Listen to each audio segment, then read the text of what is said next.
Yes. Yes. Yes. Taiwo, I can see you. Okay. Taiwo. Yeah.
Okay, good morning, everyone, and welcome to the Positioning for Funding webinar. I have seen a couple of people say there's no audio, so we're starting at exactly 11 a.m. on the dot. So please just stick with us and give us a few minutes. It's 10:58 now. At exactly 11 a.m. we'll be starting the webinar. So thank you to everybody who has joined. Make sure you have all your housekeeping details sorted out, which we posted earlier, and we will start at 11 a.m. on the dot. Thank you for joining and good morning.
Good morning, everyone, and good morning. Good morning, everyone, and welcome to Positioning Your Business for Funding webinar. It's really, really good to see everybody here, super pumped and excited. I mean, I was going to say everybody has to be super excited for this webinar, but I can see the energy already. So it's really, really good to be here. My name is Omodara Adejiro, and I lead the communications team for Lagos State Employment Trust Fund, and I'm going to be moderating this webinar today. I have an amazing list of speakers who are coming up to discuss the right things you need to do to position your business appropriately for funding, because as we all know, funding is one of the most important things in your business, right? So that's the only way you get to grow, that's the way you get to expand, and that's the way you need, you get to employ more people, which is extremely important for us at LSETF. So today, this is a fully packed webinar that, it's packed with all sorts of gems and insights. When I saw the profiles of the people that were coming on this webinar, even me, I was like, what? Even me, I need my pen and paper. And as you can see, I have my book with me and my pen, because I'm also going to be taking notes. But just before we start, I really like how Elizabeth got it started. She got there right before me. But we're just going to continue from there. So please send in your name, your gender, and where it is that you're joining us from. So I want to see the chat, as in the chat box has to be hot, it has to be on fire. If we don't see the energy, this webinar will not start. I'll just tell all the speakers, don't worry, you can chill for today, we'll bring you guys back on another day. So I want to see where you're joining from, your gender and your name. So you can also tell us the industry you play in, so what kind of business you're running. As we all know, everything is a form of marketing, right? So if you're on this webinar, who knows, I just find a partner or somebody great to do business with, or somebody who wants to get something from you business-wise. So as you join in, just tell us where you're joining in from, kind of business you run, and what part of Lagos that you're joining in from, okay? I hope we also look through our housekeeping details. So it's important that you sort out any technical issues you might have. If you're using one internet service provider, make sure you have a backup. If you're joining from your laptop, make sure you have a backup on your phone. And it's also important to mention that just in case you have issues, because we have a ton of people joining on a per second basis. So just in case you get, maybe you have a network issue and get kicked out at any point, you can also join us on our Facebook, Instagram, or YouTube. So we're streaming on all these platforms: Facebook, Instagram, YouTube, and LinkedIn.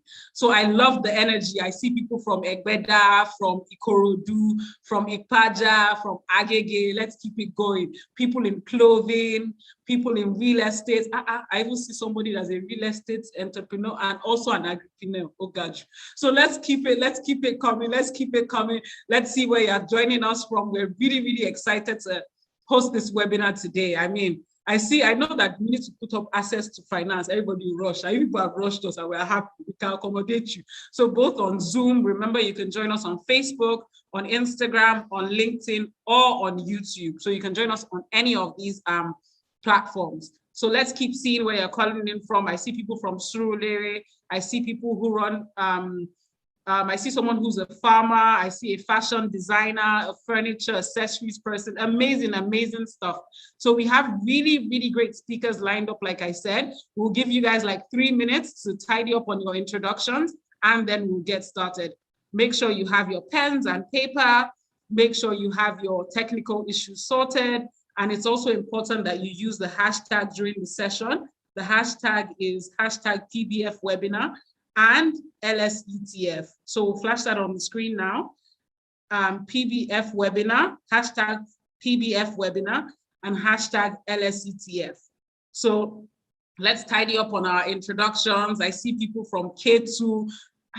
You guys are super innovative entrepreneurs. I'm seeing people in agriculture, value chain business.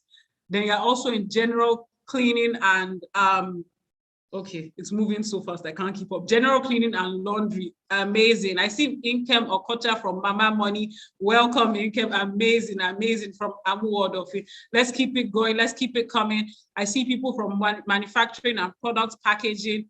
Love the energy. So let's keep it coming, Tell us where you're joining us from.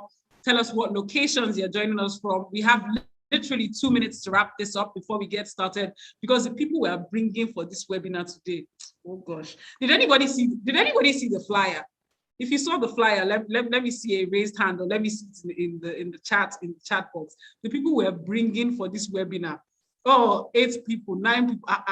People are on point. So 7 people, amazing. So you saw the flyer, because you see the people, even if not for LSCTF, even I cannot call these people by myself. I'm not big enough.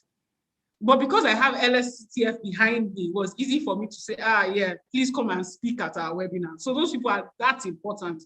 So we literally have about 2 minutes left to wrap this up, and we're going to get started.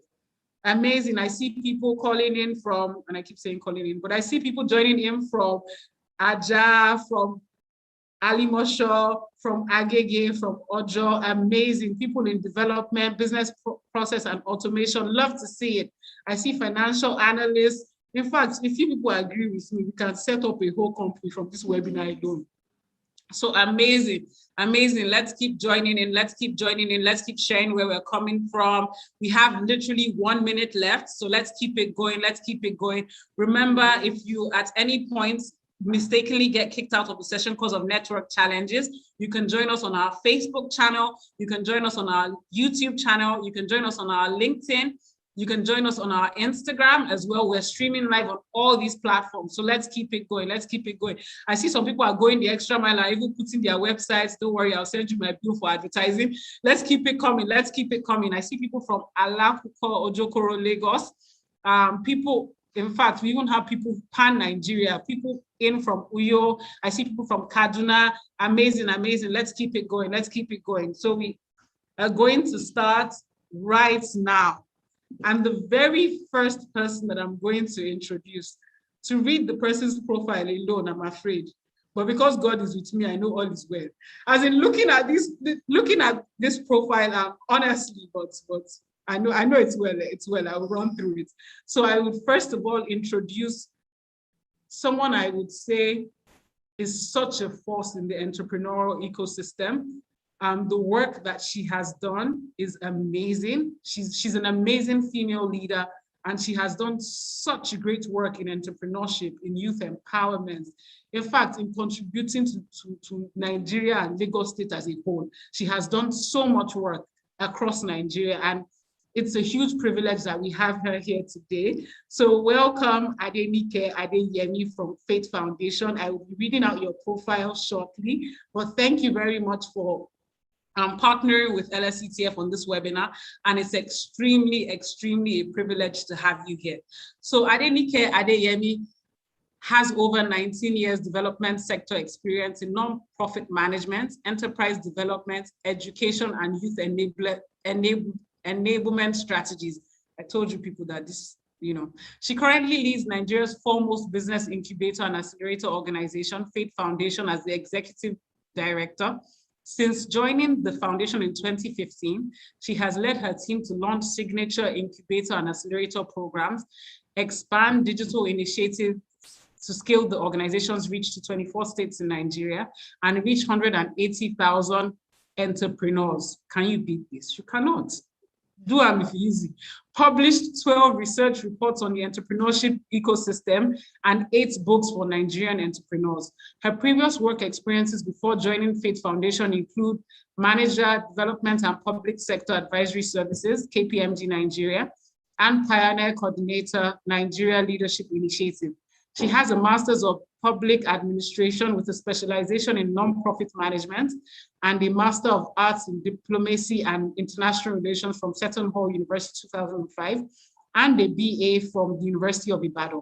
She's a 2020 Eisenhower Fellow from the Global Women's Leadership Program and also serves on a number of boards, including trustee Youth Business International, council member, Lagos Chamber of Commerce and Industries, committee member, LSCTF Lagos MSME Recovery Fund 1.0, director VDT and Big Flux Group, director budget, and director Oxbridge Tutorial College Foundation.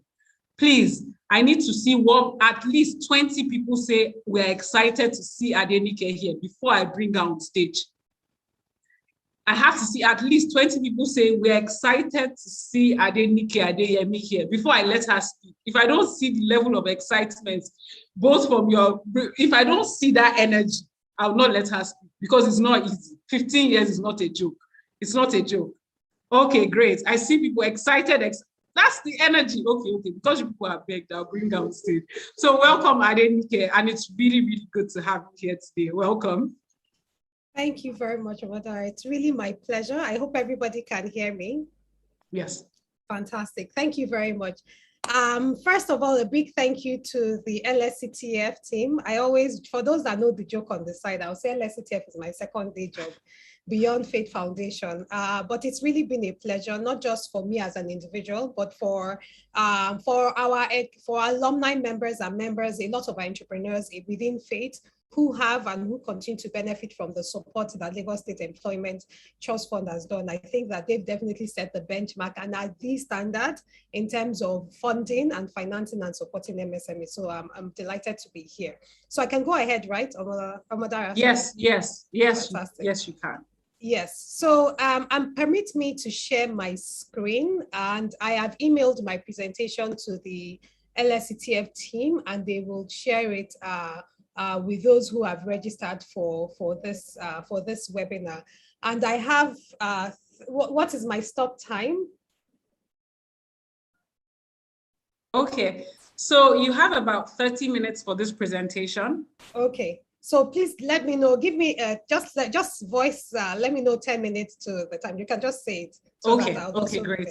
I will do that. Thank you. Fantastic. So great. I'm here to speak about, to share my own experiences, my own as an individual who has led a team to apply for funds, even for us as an organization, but more importantly, as Faith Foundation's experience in terms of positioning a lot of our businesses for funding and support opportunities. And over the next 29 minutes thereabout, what I'm going to be sharing will be along the lines of, because it's a 30-minute session, so there's only so much I can say. So what I've done is really very high level tips and guidelines that you all can use, because I know we have different types of businesses in different stages. We have different types of entrepreneurs across different sectors. I also see that it's quite diverse. So we also have quite a lot of entrepreneurs here who are leading businesses in other parts of the country, not just even Lagos. And so what I'll be sharing will be our experiences on application do's and don'ts. From the perspective of the funder, so whether giving grants or giving loans, what does a funder look for? And I'll be sharing the perspectives with different hats. So we at Faith Foundation also have programs that we give money from those programs. But I've also been part of the LSCTF team and the committee that was set up to provide support post the NSAS process, the MSME Recovery Fund. So even looking at the perspective of somebody who reviews and who has had to and who reviews funding applications from entrepreneurs, either for loans or grants, I'm going to share what is the fund that the person that is giving money, what is that person looking for, and then some additional resources that, that provide funding and resources with that. And then I'll do that, and we'll be happy to take any questions thereabouts. So I think the first thing that I would like to share is that, okay, we're all here, we're talking about opportunities in terms of preparing ourselves for funding, whether for loan and or grants. And so for me, in terms of the first do's and don'ts, a lot of times we always wait until the time when we have to apply. And one of the important things that I think has been very helpful, even when we give this advice and even when we take this advice ourselves, is what you do before the application process is as much important, even not more important, than what you do during and after the application process. So first is literally the Boy Scouts thing about being prepared, A lot of times we sometimes wait for, when the application information comes up and all of that before we do that. As an entrepreneur, as somebody who's leading a business, some of you are even in the idea stage. So you have an idea and maybe you need some form of funding support, particularly a grant support, to help you take it beyond online. In fact, some of you even have maybe friends, because the first source of funding for a lot of us will be family, will be friends, will be people who can even give us money around our immediate circles before even we approach institutions. And the first thing I always say is that, before you start to speak to people, before you start to engage to people, before you start to make applications, you have to have some necessary things in place so that when that opportunity comes, because you may not even have any funding opportunity right in front of you, but when that opportunity comes, you want to be ready to take advantage of it. So at a minimum, you must have certain documents. And for me, the ones that I've listed here are you must have something that gives a high level profile of your business, of your organization, or even this your idea that you're looking to share. Again, you don't want to wait until LSETF launches an application program that you might be suitable for. You want to already be prepared before those opportunities come and they're available. So first off, have a document. It can be a PowerPoint, preferably a PowerPoint. It can even be a Microsoft Word document or whatever, but some document that gives a sense of your business or this your idea. What is it? What is it about? What is the company? Who is the target market? Who is the audience? What are your growth traction to date, if you have it? Who are the key people behind the organization? Where is your presence? And all of that, a bit of information about your business product and services.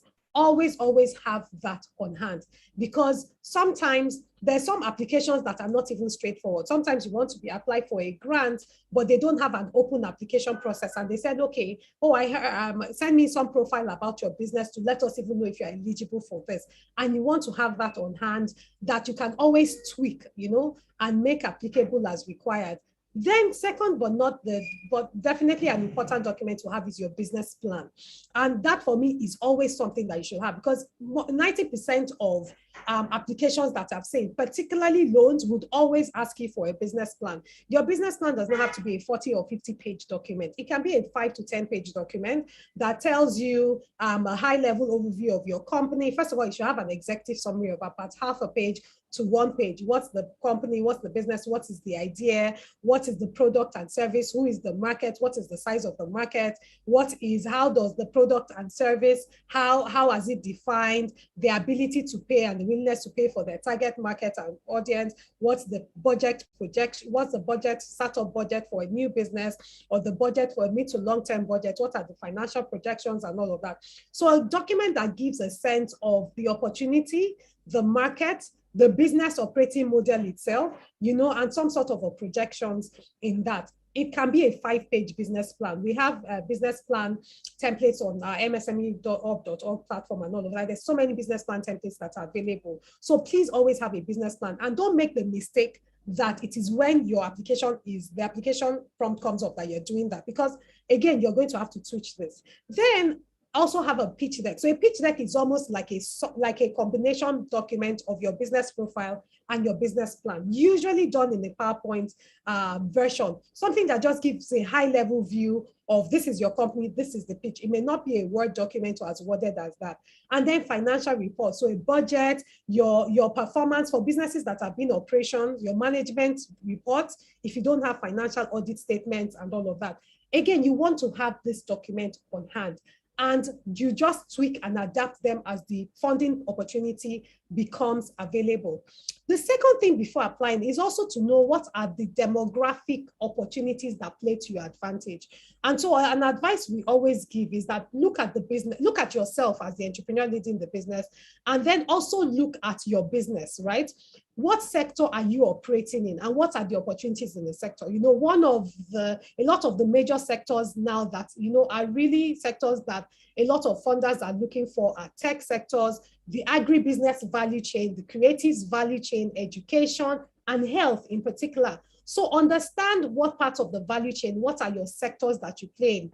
Gender is also a serious consideration for a lot of funding. So for instance, if you're a female-led business, if you're a woman who has an idea and all of that, there are quite a lot of opportunities for you, and it can also position you effectively well. Also, where is your business located? So obviously, if you're a Lagos-based business, LSETF is definitely an opportunity for you to take advantage with their different funding programs. Some of us that are in other states would have to look for funding that is specific to where we are and our location.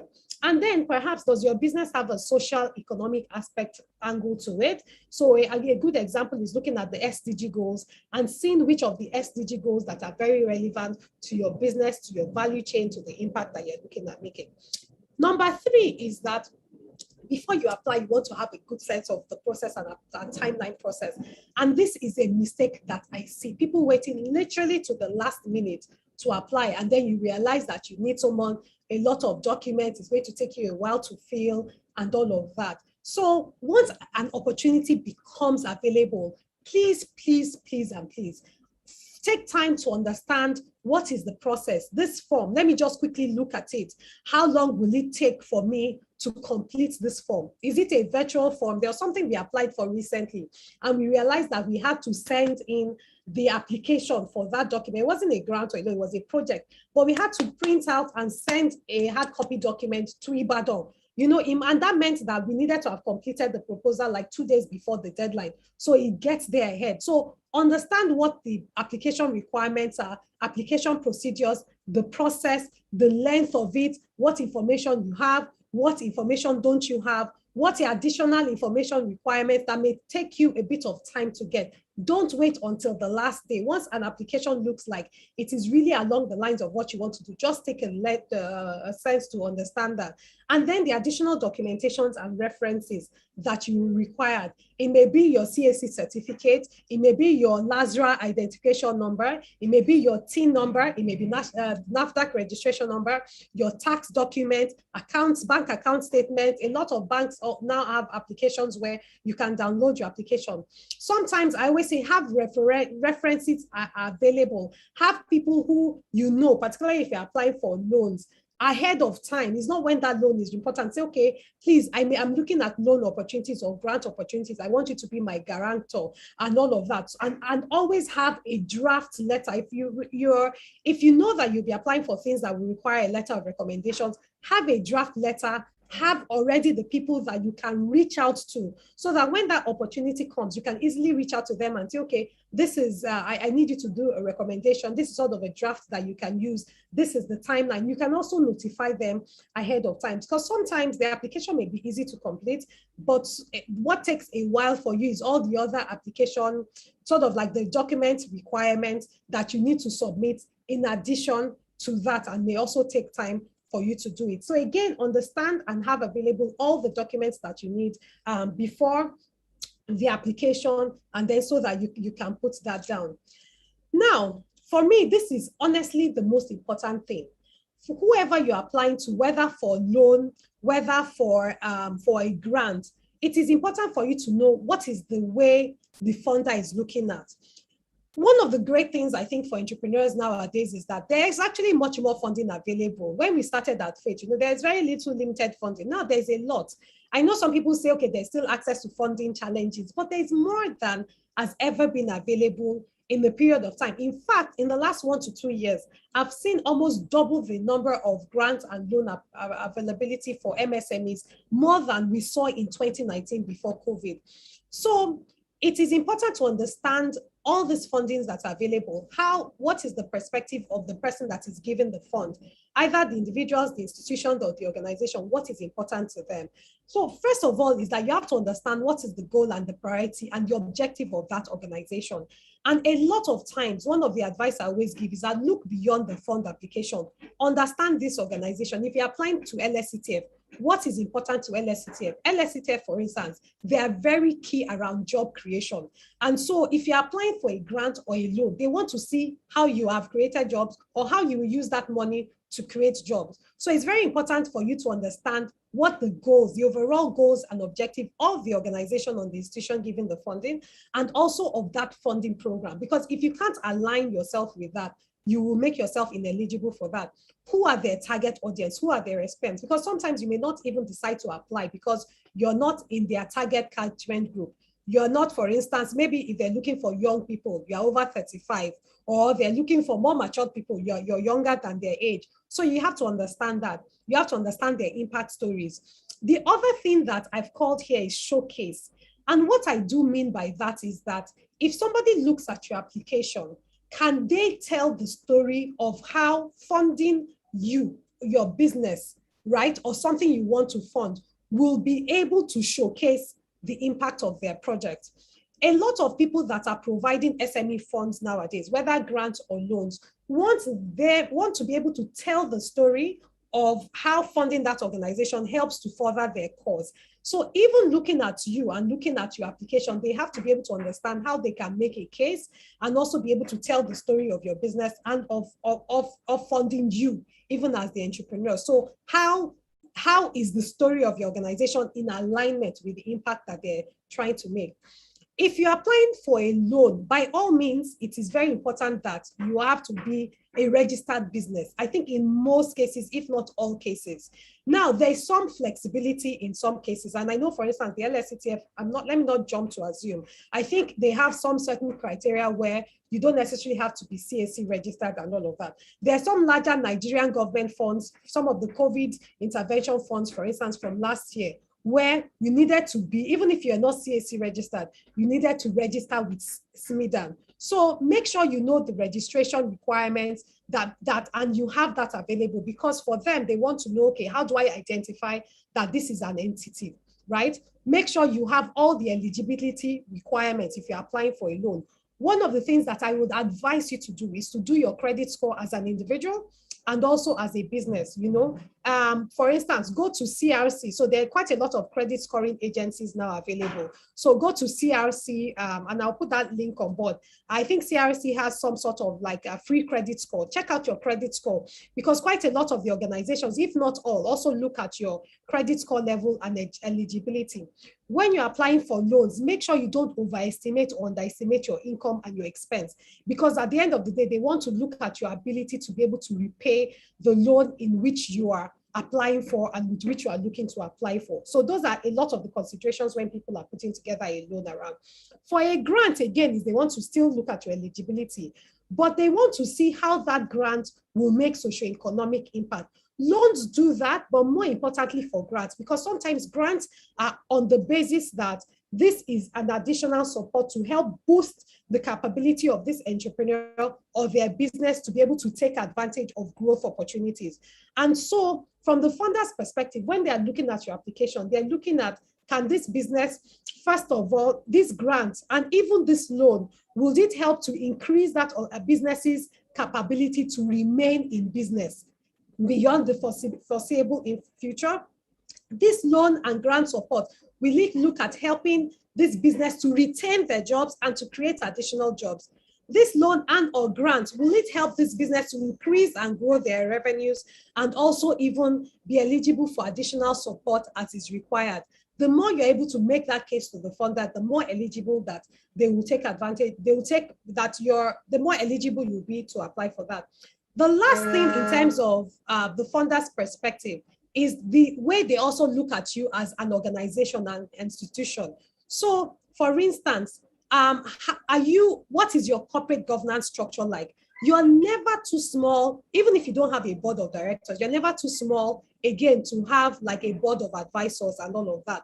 You're never too small as a business to have management accounts. Even if you say, oh, I'm not ready to be able to have audited account statements, no matter how simple it is on an Excel sheet, people must be able to say, if your business has been around for 4 to 6 months, can we see a sense of the revenues they've made and the expense, the money that has come into your business and that. So we must, sorry, there's some noise in my background, so I hope it's not disturbing.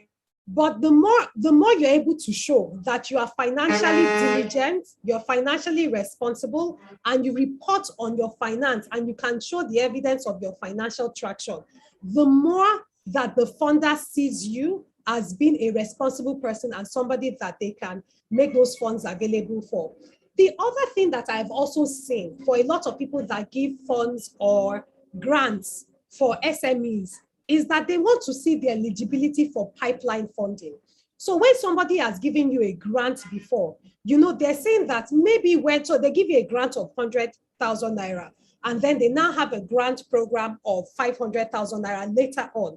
What they want to see is that if we can start small with this person, maybe that person is going to be eligible, or what is the chances that when we support this person in this little thing, they will be able to take advantage of additional things. So they want to see the ability of that person to take small, turn it around, and then be eligible for additional pipeline opportunities that they can give and they can grow it. So again, it's very important to understand how the funder is looking at, because we must always realize that no matter how large the funds are, there are always more than enough people that the fund can give. And we always hear these numbers, 500 billion naira fund, 100 million naira fund, all of that.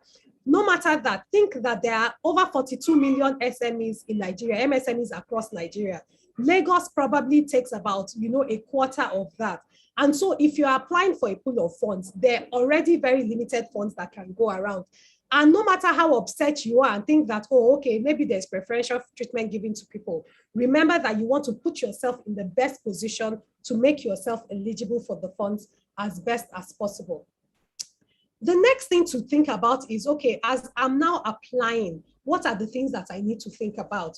The first is making sure that you put in an application process that is aligned with the requirement. I have reviewed so many application processes that, we're asking for something and the person does not even understand what we're asking for and is putting in information that is not relevant, is not clear, it is bogus, too many words, not even enough information, and is not consistent. So maybe here you say you're a registered business. On the other part, you say you don't have a CAC number. So again, making sure that you are clear on the requirements and everything that you're putting in terms of the application is aligned with them.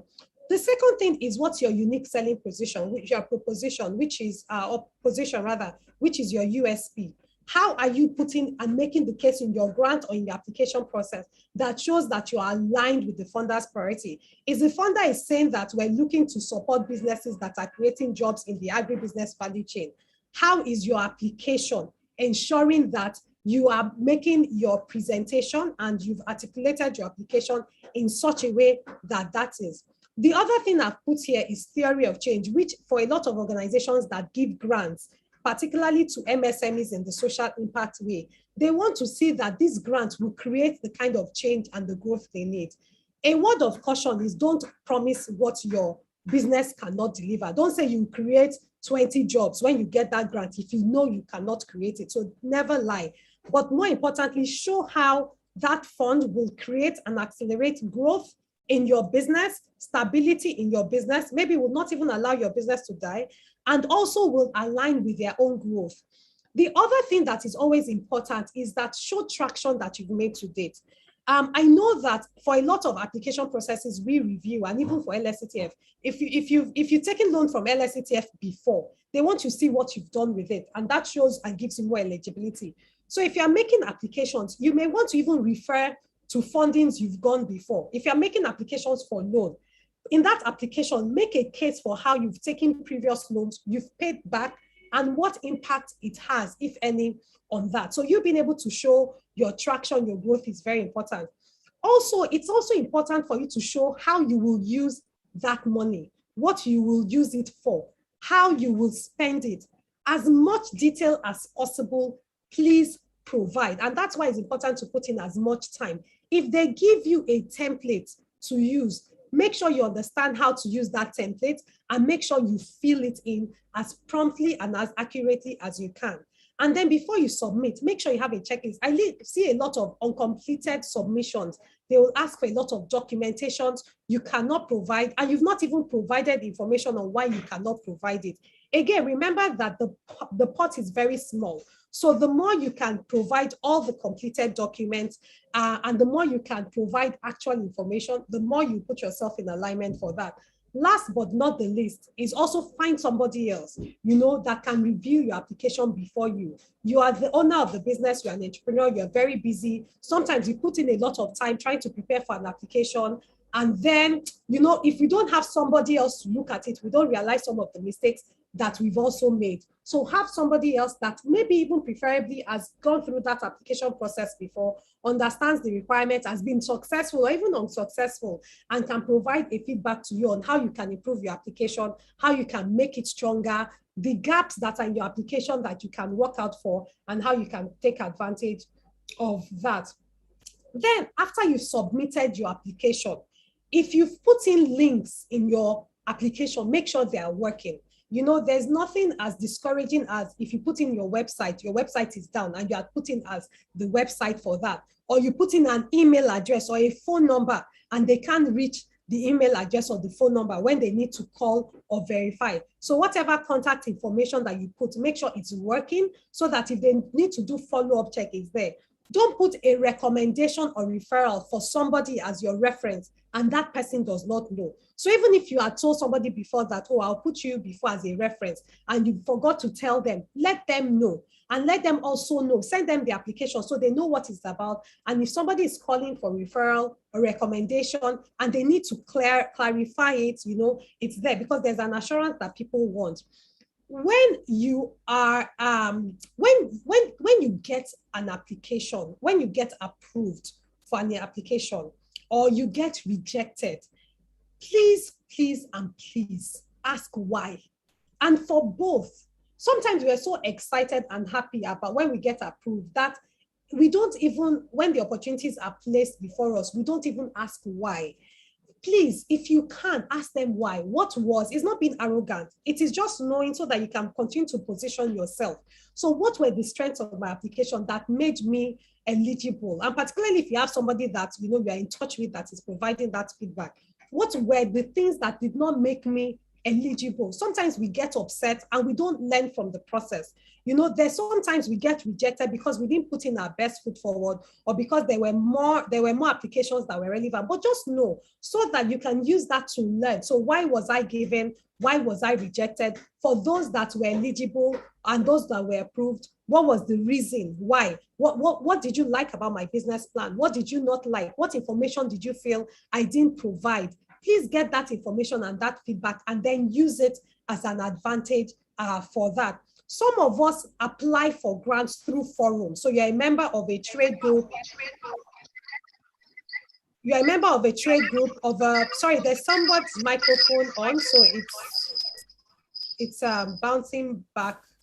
I don't know if it's Zainab's, yeah.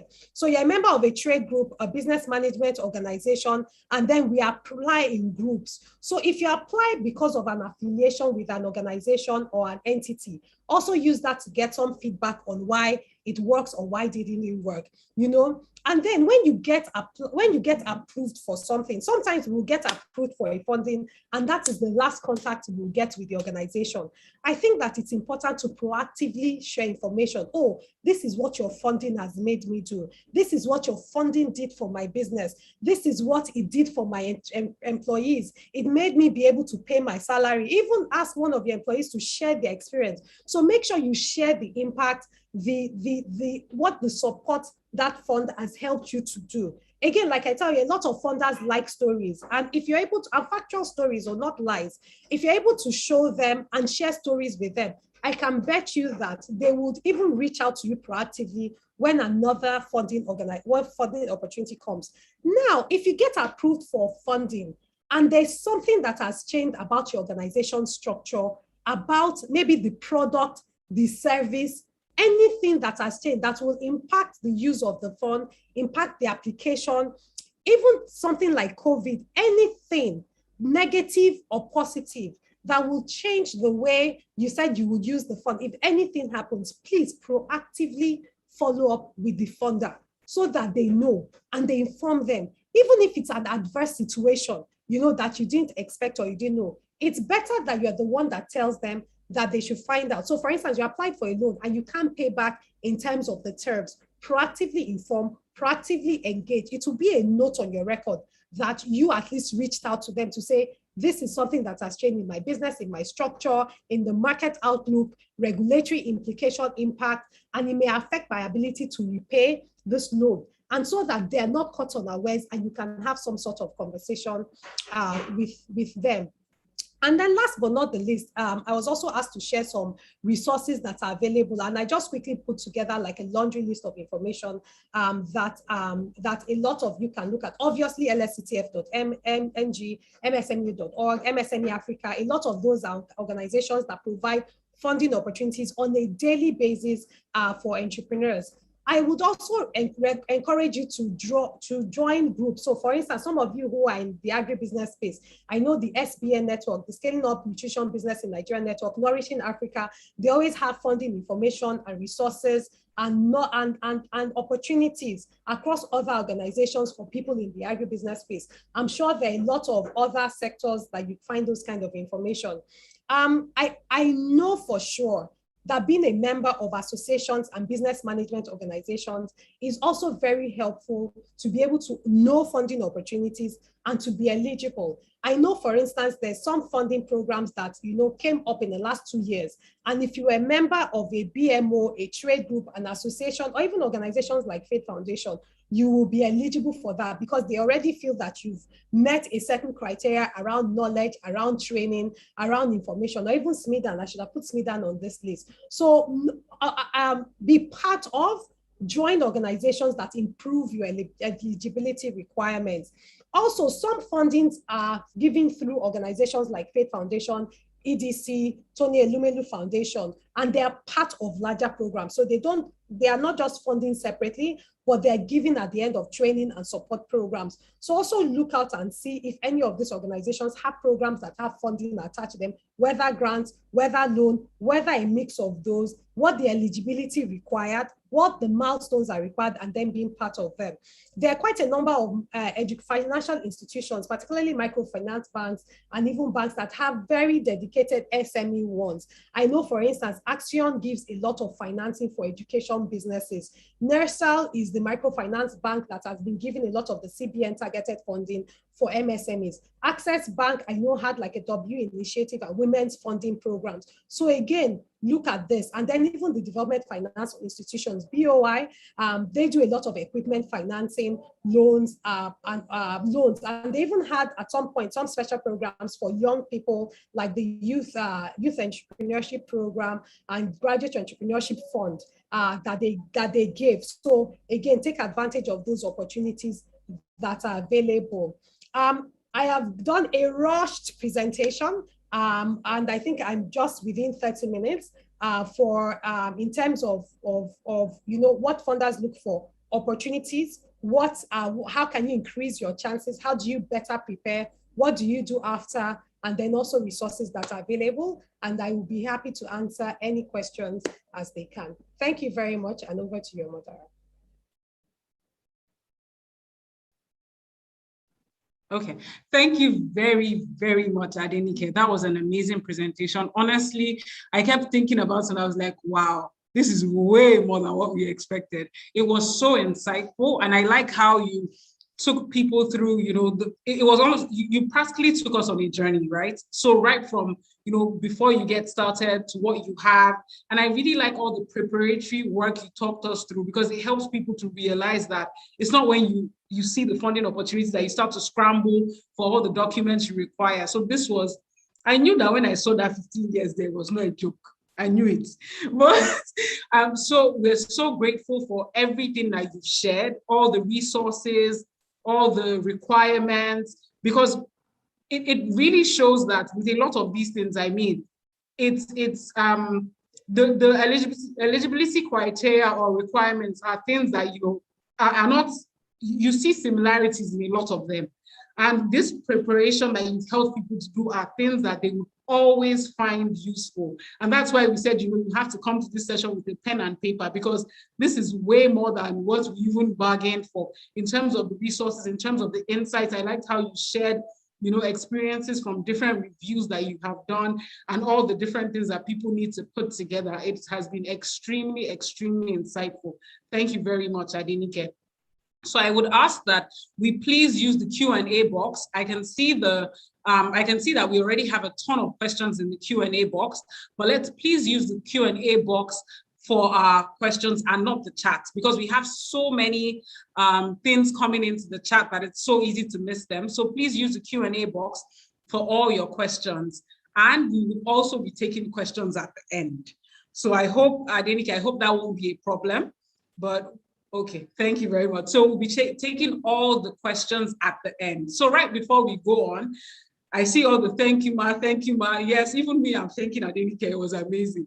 So please share your, what's it called? I want to see at least one thing that you learned from Adenike's session. I think that's extremely important. So everybody give me at least one thing that you learned from Adenike's session. But this was really, really great, Adenike. We learned so much from it. And I can confidently say that if people go away with everything you've shared, all these insights and many gems. I mean, I was just on my phone half the time, just tweeting on Instagram, gems, gems, gems, people should join, someone's dropping gems, so I can confidently say that if everybody takes down everything you've said today, and they truly implement them, then they would have access to these opportunities, because these things are not far and beyond. And like we say in Nigeria, the people who are getting funded, they don't have 10 heads. So if we truly listen, take this information, the insights, fully digest it and implement it, we won't have a problem. So I see people sharing things. The funder's perspective was fire for me. Position yourself and be well prepared. Sharing facts on business proposal and everything, links to us, amazing. So I see that you guys have truly learned from this. Thank you, Adenike. So please use the Q&A box. I can see the Q&A box is already on fire, but please use the Q&A box for all your questions, not the chat box, and we will take them at the end. So at this point, I will welcome Ofada Boy. I will just do a quick introduction of Ofada Boy, who happens to be one of our beneficiaries. Thank you, Toby Fletcher, for joining this session. I will just do a quick run through your profile here so that we can take your journey as well, as somebody who has had access to funding from LSETF. So 1 second, I will just pull up your profile now and thank you. Quickly share. You're welcome, Toby. Thanks for joining us. Thanks for having me. Okay. So Toby Fletcher, it's good to have Toby Fletcher here today. Toby is the founder of Ofada Boy, that I'm sure that everybody knows, and this brand is a brand that it's an honor to have you here, Toby. It's a privilege. Thank you for joining us. The Ofada Boy brand. Thank you. It's an honor to have you. Awesome.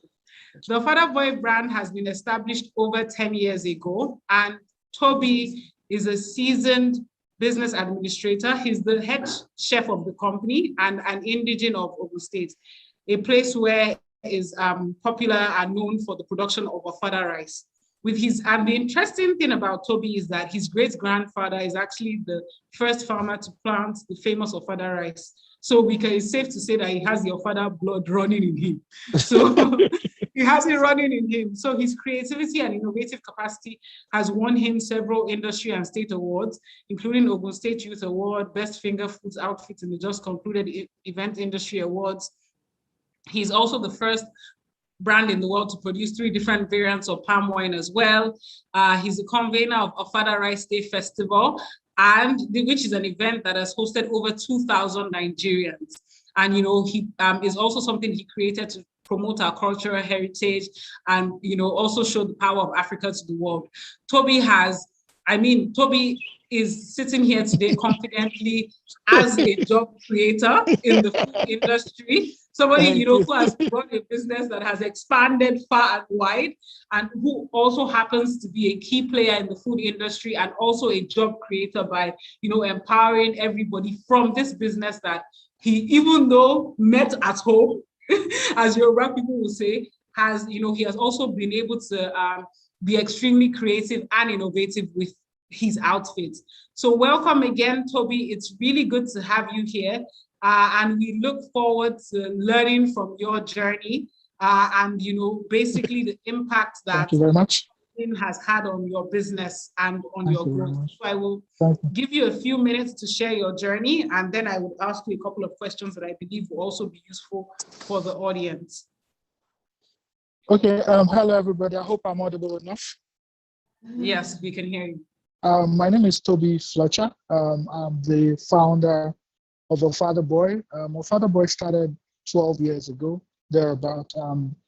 So it was my dad's funeral, and everybody's emoji. My dad just passed on, and I was the youngest in the house, so a lot of things were going through me for the funeral, a lot of money and all that. So I think it was okay. A chunk of the money was going into catering. And we didn't have so much money to spent. So I was very reluctant to pay the caterer because I knew if I pay for the food, we wouldn't have money to pay for some other things. So it was like 2 weeks to the funeral, and we still had not paid for the caterer. So when I just spoke to one of my aunties that can't I cook this food myself? And and my auntie was like, "It's your father's funeral.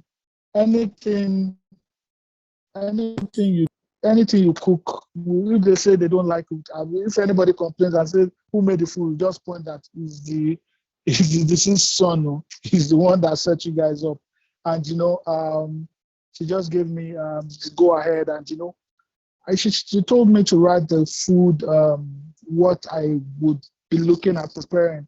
I said, right, jollof, or father rice, blah, blah, blah, because my dad likes her father and all that. So, and she wrote a list for me. And, I think the money there then was 850K that we're supposed to pay the caterer. And she wrote a bill for me that was a little below 200,000 naira. I was like, are you sure? Will this thing do? She said, yes, now that this will buy a cow, will buy this, will buy that. And, so I then gave her 250,000, and she bought all the things we had to buy, and we made the food, and that was how we started like a joke. I rented plates and all that. And after the event, people then started picking one or two things up that, oh, I like this, I like the fact, I like the small chops, I like this. And, I just looked at myself that this could be a business for me. I didn't start up my life. I just graduated from school to the space. I didn't see myself going into the food space. So that's how I started, basically. And since then, we not look back. So how did I get into that's the catering space. How did I get into the restaurant space? I hope I'm audible enough. I hope you can hear me. Yes, Toby, we can still hear you. Okay. So how did I get into the restaurant space? So when we graduated from school, a lot of my friends were all staying together. And every morning they would wake up in the morning and go to work. I'll be the only one at home. So they would always give me things to do, help me. If rain wants to fall, help me pack my clothes on the line, help me do this, help me do that. So, because I was the only one at home, and for a caterer, most of the events that we have is on weekends. So, I just woke up one day that I have to have where to go to. So I said, okay, maybe I need to start a restaurant. And that was how I started. I started looking for a place that I just have to leave the house and go somewhere to, walk somewhere in the morning too. So I literally started a restaurant like that. And also I had a lot of people then that kept on saying they can't wait for events for them to eat my food. So, everything I just put through everything together, and then I started a restaurant. And, so that was how a Father Boy started, basically. Yeah.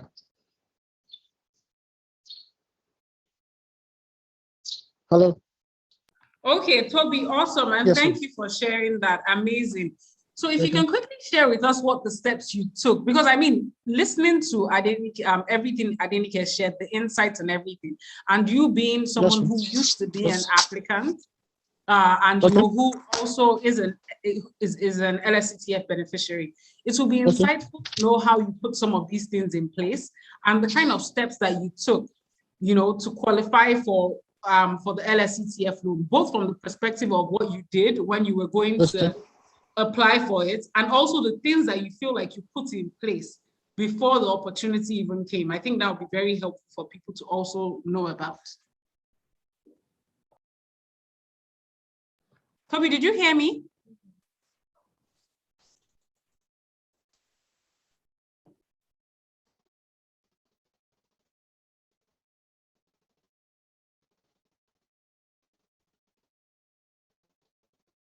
Okay, Toby, are you there? Okay, I think we'll just give you a few. Okay. Okay, so hear me now? Can you hear me now? Can you hear me? Yes, Hello? Toby, we can hear you. We can hear you now. We can hear you now. You're back. Okay, yes, thank you. So how did I apply for LSCTF? Okay, I think I had an event one day, and I rented a bus. I rented a bus to the event, and the host of the party was there when the driver came to drop my stuff. And the guy, we were talking, the guy said he wouldn't wait till after the event and all that. And I'm like, yeah, but I paid you for 12 for. He said he can't wait. So the woman saw us talking and all that. Man, like, don't you have a boss of your own? I'm like, no, I don't have. I'm literally new. I just started and all that. And the woman said, so she was the one that advised me that, why don't you apply for LSCTF loan? Why don't you? All these things, when you hear them, you just feel it's impossible. Why would they give me what I want? Do I deserve it? What have I done? And she kept on pushing me. After she told me, after the event, she said, don't forget what I told you. And she still reminded me again later. So I took the form, said I should go to the second floor. I went there, filled the form, went to LASRA. I did everything they asked me to bring. I had most of them. I'd registered my business and all that. And one of the things I was able to do was to, be prepared. You need to be prepared. You need to position yourself and your mentality. I remember going there one day, I saw one of my secondary school friends. They're different places for different reasons. When I saw yourself, you are here to collect free money. I just looked at the guy.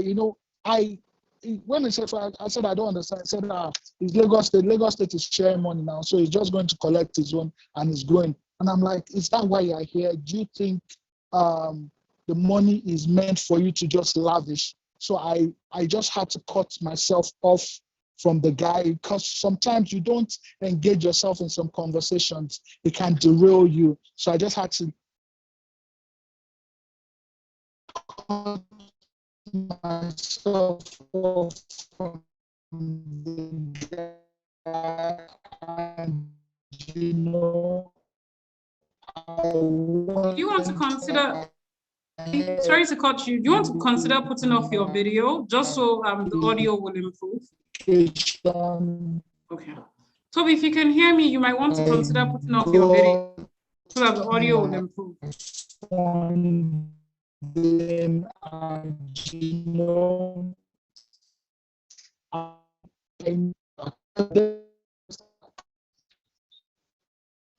Okay, 1 minute.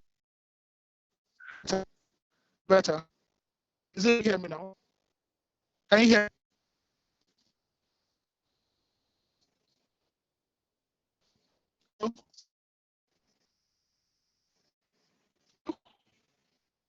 Oh my goodness.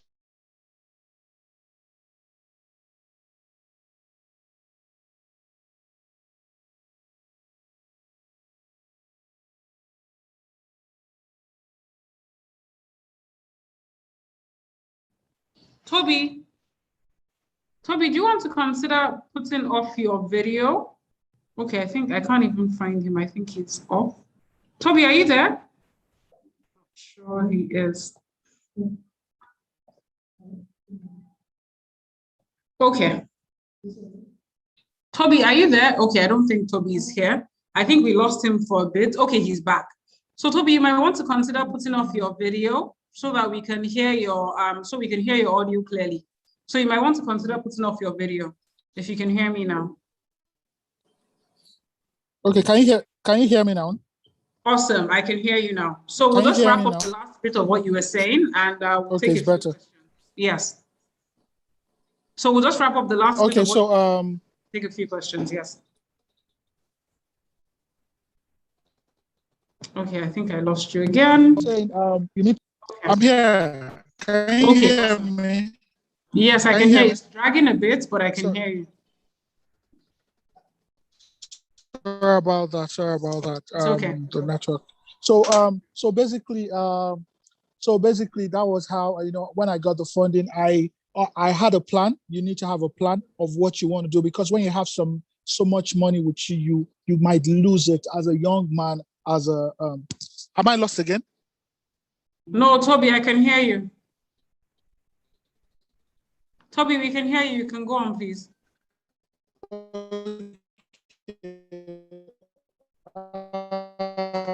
So you need to have a kind of mentor Okay. in the space you're getting yourself into. Through a lot of hurdles, it's better that way, because it's easier for you not to make the same mistake they made. When you have a mentor that puts you through some things. You also need to be flexible and honest. When I say flexible and honest, okay. I had the conversation of the bears one time. Finished me. I mean, so it's can you hear? Toby, it's dragging a bit. Do you want to so I can't hear you properly. It's dragging a little. So do you want to try to leave the session and come back in? Okay, I'll do just that. I'll leave it. Okay, that's fine. Okay, Okay, thank you. So while we wait for Toby to come back in, we would now introduce Zainab. Zainab Oduni is the CEO of Tosha Woods. It's so Zainab Oduni is the CEO of Tosha Woods, which is a bridal company. She's the founder and creative director of the company. She also happens to be an LSETF beneficiary, specifically from the LSETF MSME Recovery Fund. She's a mom of two. She lives a life that's full of passion. She has over 15 years of experience in the fashion industry and corporate Nigeria, which makes it obvious to see why Tosha Woods has done so well, the Tosha Woods bridal brand. Her fascination with fashion began during her childhood and continued to blossom during her undergraduate days at the University of Ibadan, where she obtained a bachelor's degree in library and information science. While she was in school, she discovered her great love for fashion and mainstream trends, and she has since then turned that into a business. When she left university, she started building a thriving career in corporate Nigeria, first at Afrinvest West Africa as operations officer. Then she moved to Greenwich Trust Limited, where she worked as an economic research and market intelligence data analyst. Zainab has been running this brand for quite a number of years now, and she's both the founder and the creative director of Tosha Woods Bridal. It's really great to have you here, Zainab. Thank you for coming on this webinar, and we would love to hear from you. I hope you can hear me, Zainab. Can you hear me, Zainab? Are you there? Hello, hi, good morning. I'm here. Okay, good afternoon, Zainab. It's really good to have you here. So thanks for joining the Positioning Your Business for Funding webinar. It's important that as we hear the things that we need to do, we also get real insights and true stories from beneficiaries who have accessed some level of funding from Lagos State Employment Fund. And it's great to have you here as one of those beneficiaries. So if you could kindly start out with the things. Can you hear me? I can't hear you, but I can see you a little. Zainab, are you there? Okay.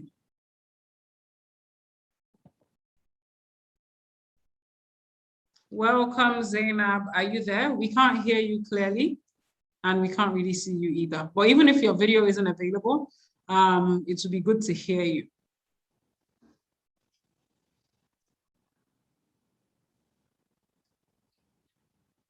Okay. Zainab, are you there? Mm-mm.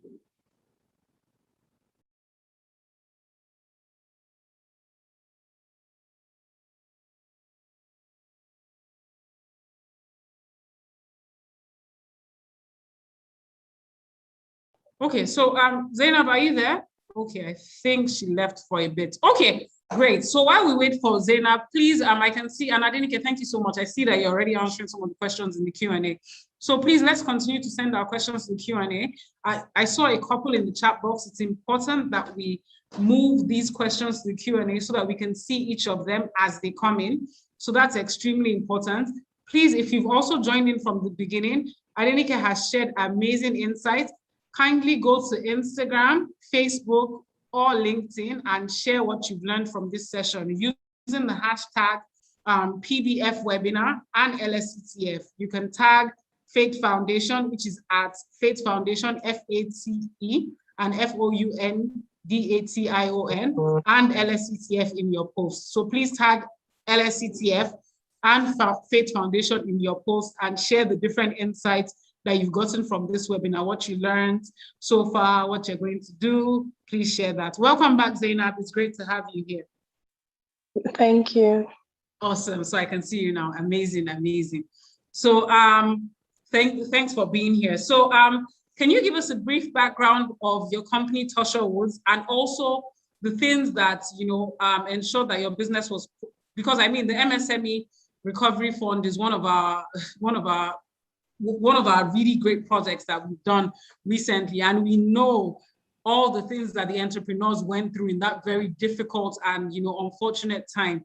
But luckily, I mean, your business was one of those that was selected to be a beneficiary of the MSME Recovery Fund. So we would like to know what you, we would like to have a brief background of your business and also what you did to ensure that, what you put together that ensure that your business qualified for the MSME Recovery Fund as well. Thank you. Okay. Good afternoon.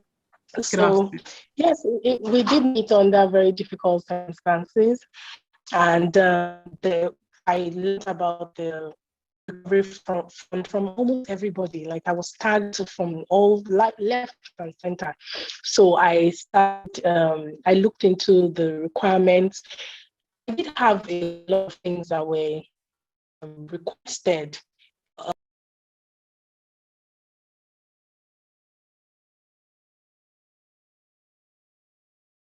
Okay, I think we lost Zainab.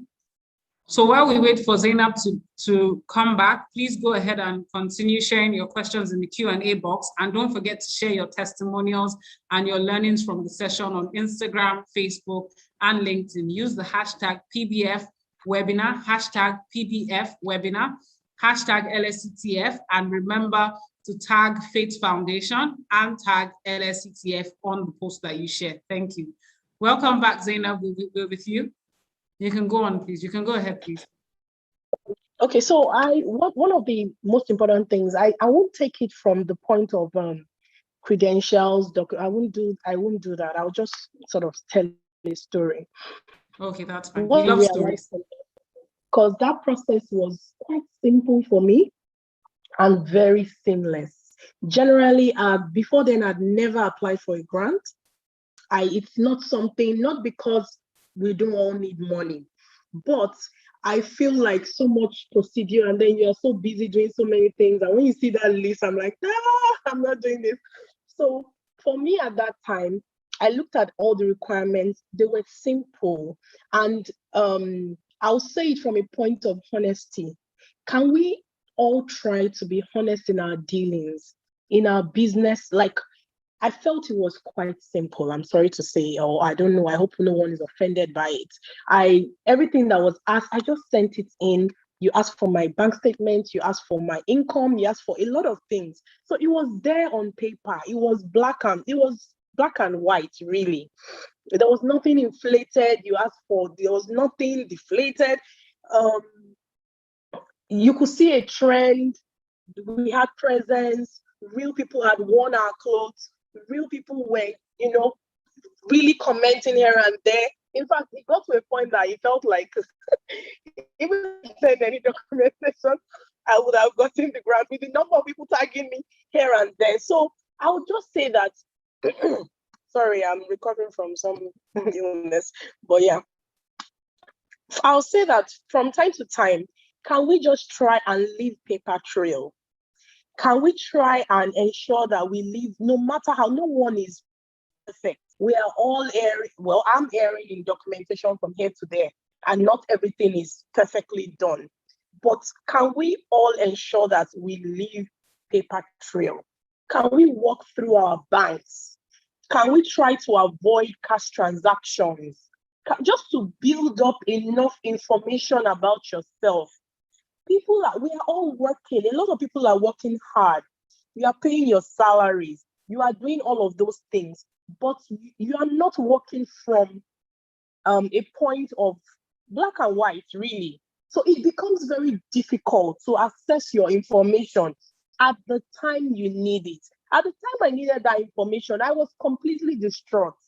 That I did not even have any time or energy or mental capacity to maybe conjure anything or cook something up. I just literally fished what was available. So I'll still continue to say, please, let's take the baby steps to do the right thing. Just always follow your schedule and do the right thing at the right time. Generally for your business, from staffing to oiling the business to ensure that the clients are always happy, because the fashion business, for example, that's what I'm in. It's a very delicate business. It's a single bad review that's public. That's the end of it. So if you can consistently try to fight to ensure that all the ends of your business is running as smoothly as possible, when such an opportunity comes up, it becomes seemingly easy to have access to it because you have all of that information. Now, the value of a grant is a different ballgame.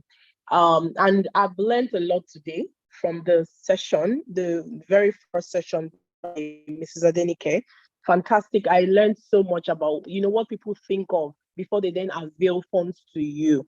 And I think everyone should go back and, including me, read all that she said, because funding is key to growth. However, it's not everything. Still ensure that you have a plan put in place for your business to grow. We got our funds. It was very important for us at that time. Manpower was important because everything was gone, really, even patterns. And I keep repeating it because that's the most painful part for me. I've never been a freehand tailor or freehand cutter. I always work with proper architectural sketches before we start our dresses. So all those years of that gone up in smoke, and somebody just destroyed them overnight. For me, that was the most painful part. And we had to start all over again. So staffing had to more or less be doubled at that time. We needed more money to put into human capital. We channeled those funds into it. I mean, we needed money for a gazillion things, but it's for me, when you receive funding, it's important to allot and be strict about your allotment. Allot it to a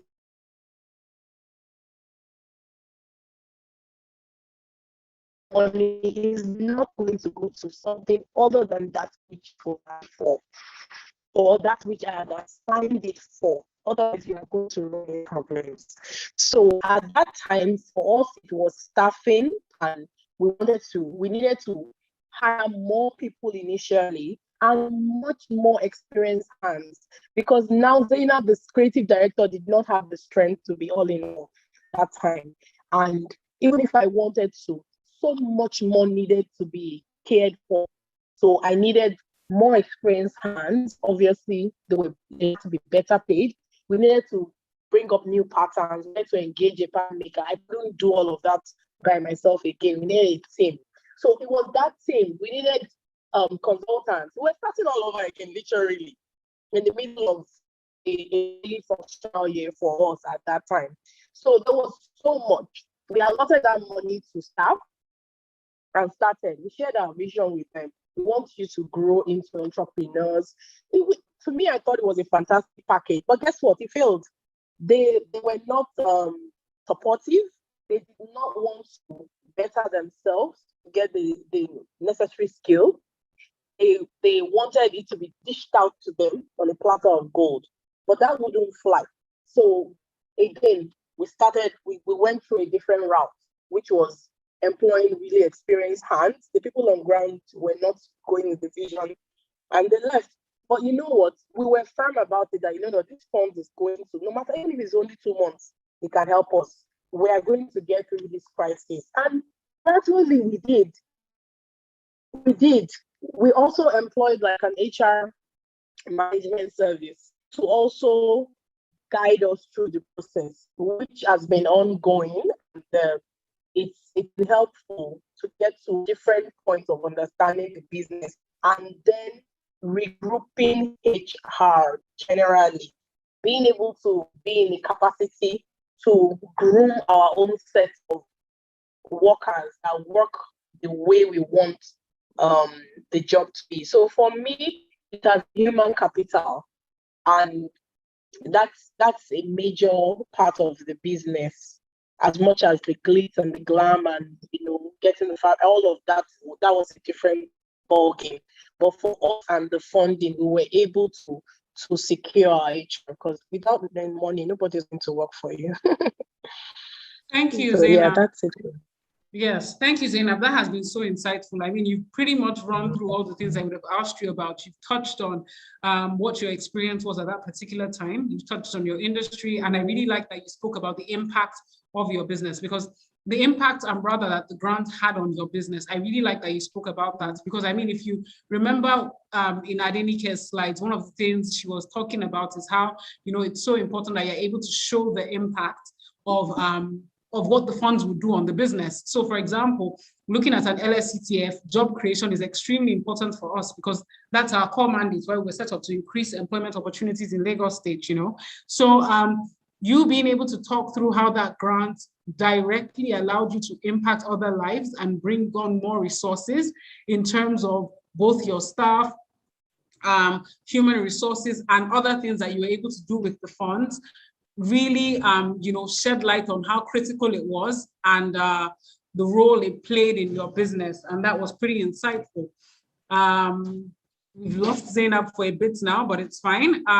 So I would just ask that, please, if you've joined this session from the beginning, right before we move on to see if Toby is still available, remember you can put your questions in the Q&A box. So you can put your questions in the Q&A box. Also, please share your insights from this session, or what it is that you've learned on Instagram or on our Facebook or Instagram channel. So use the hashtag PBF webinar, hashtag LSCTF, and you can tag LSCTF and Faith Foundation in your posts. So as you are learning, apart from putting it in the chat box, please also tag us on Instagram and Facebook with what you've learned.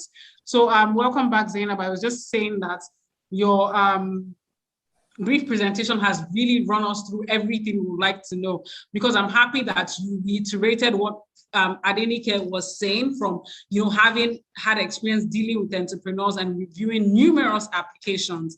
I'm so happy that you said, because I mean, in your particular case, it was so delicate, like you rightly said. You were very fragile at that moment. It was during the end, the hijack of the EndSARS protests. And it was at a point where everything you had was pretty much ruined. So if you didn't have this paperwork and you didn't have your documentation sorted, you wouldn't have had access to that grant. And that's why I'm so happy that, I'm so happy that you were able to come on board and share your story, so people know that this thing is not something that's far from them. It's just about them putting in the work. If they're able to put in the work and get this documentation right, even before they need it, when the time arises, it's there. So you literally can just say, somebody print out that thing for me and send it to LSCTF or wherever it is that it's required. Yeah. So I really like that you shared that. Thank you very much for sharing your story with us. Please stay tuned, because I can see that the chat box is also buzzing. People have different questions. So please stay tuned. Please stay on the session so that we can ask you some of these questions at the end. Thank you very much for sharing that. That was very insightful. Thank you. Yes. Toby, are you back with us now? Yes, I am. Awesome. Welcome back. Thank you. Awesome. So discuss what the impact on, the funding you got, what was the impact on your business in terms of resources, expansion, what was the impact? What were you able to do when you got that funding? Okay, so when I got the funding, I was, it propelled me. When you have money at hand, you think better. I was able to get a bigger restaurant. I moved from where I was to a bigger place, and I was able to, get some equipment. I was able to get a boss. I did a lot of things with the money, and in no time, my business, just propelled, as in it left where it was and it became a big deal. And it was basically because of the funding I got, So that's it basically. Amazing. And it's good to know. I like the way you use the word propel, because I agree with you. There's this confidence and energy that comes up when you realize that, your dreams, some of the things that you wrote on paper are about to come to life. Some of the things maybe you were playing small before, but you got this funding and you're able to play in the bigger league. I think that does a lot for your confidence, and it does a lot for, yeah. It does. And it does a lot for, whole lot. Exactly. One other thing I think that I was going to ask you that I think it's very important for people on this session is, what kind of things did you put in place? What kind of processes did you put in place to ensure that that money was used for the exact cause with which it was gotten? I think that's very important for entrepreneurs to learn, because when the money comes, you've not blown in the sense that you can go and buy the next car, or go and move to Banana Island. Those are not things you do with funding that's supposed to grow your business. So how were you able to put checks and balances in place for your organization to make sure that that didn't happen? And how did you manage that process of making sure that the money served its purpose? Okay, so basically you have to, you need to do some consultation.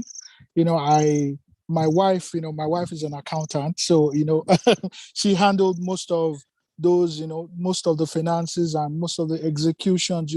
Sometimes you just need to find someone to complement you. You need to find somebody, even if you have to pay for the service, or you need to learn to pay for the services. You have to pay for the service. So, she was one that handled most of the finances, the interaction, the things I really wanted to do. We had it outlined. We had everything we wanted to do outlined, and we did it. We just ticked it one by one, and we made sure we didn't deviate from what we had planned on doing. When you have money, a lot of things, people will say different things. Let's do this, let's try this out, and all that. But we stood by what we wanted to do, and we made sure we made it happen. That was how we did what we had to do. So you just need to make sure that everything you want to do is either you get a mentor, you go for trainings. I remember a lot of people didn't come for trainings again.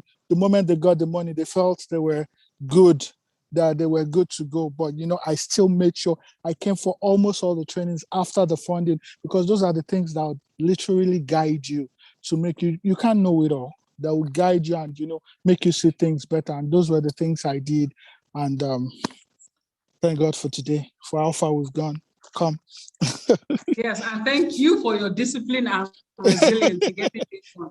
And I also really like how you mentioned trainings, because that's something that Faith Foundation is very huge on. They have an EEP program, Emerging Entrepreneurs Program, and they also have an AEP program and a ton of other trainings that really support entrepreneurs in all these things that we've discussed in this session, from capacity building to resource management to HR, finance, and all these things that will tailor you to get your business right. That's something that you can go on the Faith Foundation website, please. Also check them out on Instagram and Facebook, LinkedIn. You will see details of their programs. The AEP, if I'm correct, program just started recently, but an AEP program is coming up shortly. So you can check their website. It's very detailed. It's an amazing website, by the way.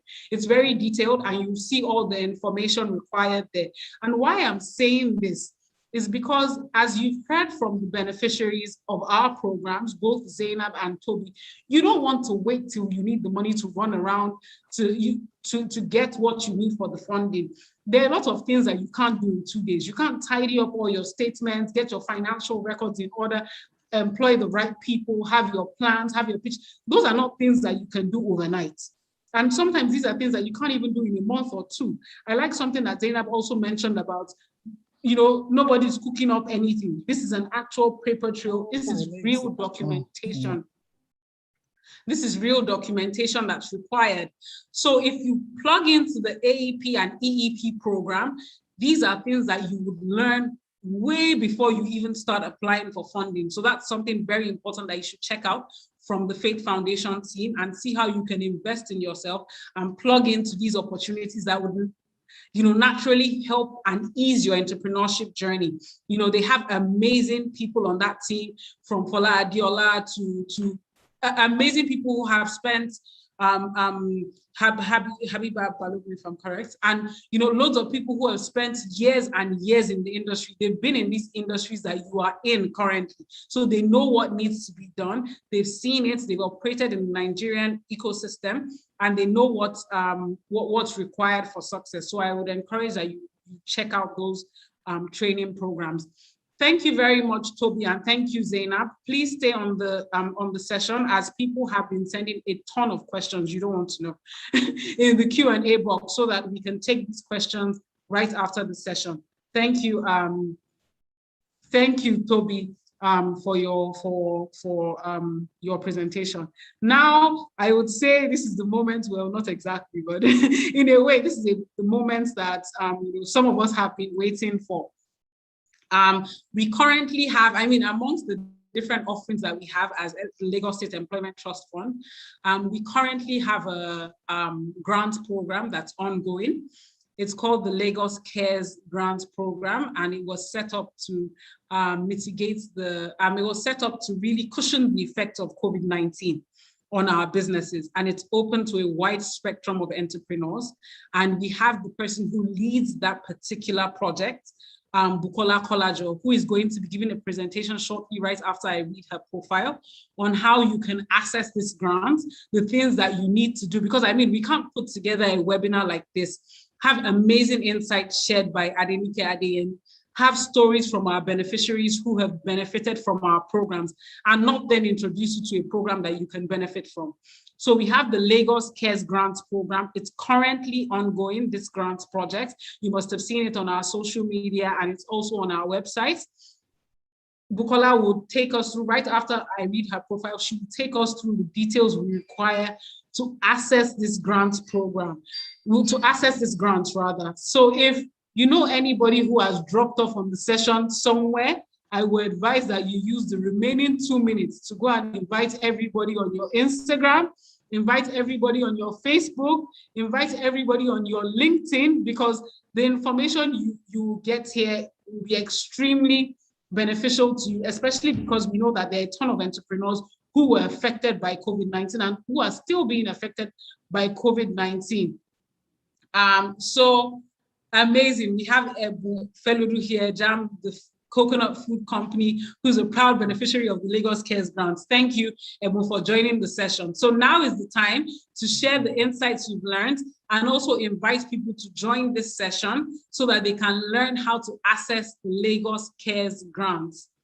So I would read Bukola's profile now. Bukola Kolajo started out her career as a lawyer and then moved to corporate communications, where she was responsible for the growth of brands across multiple sectors and in 2 African countries. With over 15 years experience garnered from the oil and gas logistics, consulting, and nonprofit sector, she rose from the position of an analyst to become the corporate communications lead in the company she was in at that time. This gave her the necessary insights to some of the peculiarities of socioeconomic issues in Africa. And the knowledge that she gained from her, the knowledge that she gained from this also empowered her to make an entry into social impact, where she has led the recruitment of change makers into underserved schools in rural communities across Nigeria. With this, she did as the head of recruitment for Teach for Nigeria. Bukola now leads the World Bank funded project on COVID-19 recovery for the Lagos State Employment Trust Fund. Right before I let Bukola talk, I can see that the numbers are rising, but I don't feel like we've told enough people to join this session. So I will give you 2 to 3 minutes to join, to tell everybody on Instagram using the hashtag PBF webinar to make sure they join this session.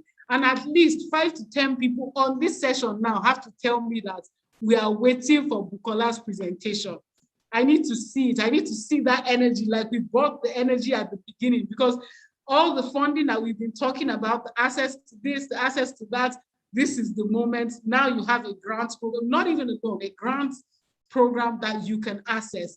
So I need to see more people say, we are waiting for Bukola's presentation. I need to see our Instagram buzzing with we are waiting for Bukola's session. I need to see it on Facebook. I need to see it on LinkedIn. I need to see the numbers rising on this session. I need to see people waiting on our beg. That's what I'm talking about. We are waiting for Bukola's session. We are more. When I see it and I see all my social media platforms buzzing, I see Faith Foundation calling me that people are waiting for a presentation, then we will start. So let's get more people on board. Everybody who has dropped off, go and call them from wherever they are. Everybody on Instagram, get them on board. You see, Bukola is ready for you. You see, she's already ready. She's gingered. You see her hands in the air. So let's have more people come on. I need to see that excitement. Once we see it in the next 2 minutes, then I'll bring Bukola. If you people don't show me that level of excitement, Bukola will leave this session right now. I have the power to put off her video. So I need to see it. Okay, great. We'll see more than enough. So welcome, Bukola. Thank you for being here. And we look forward to your presentation on how we can access the Lagos Cares grants. Thank you.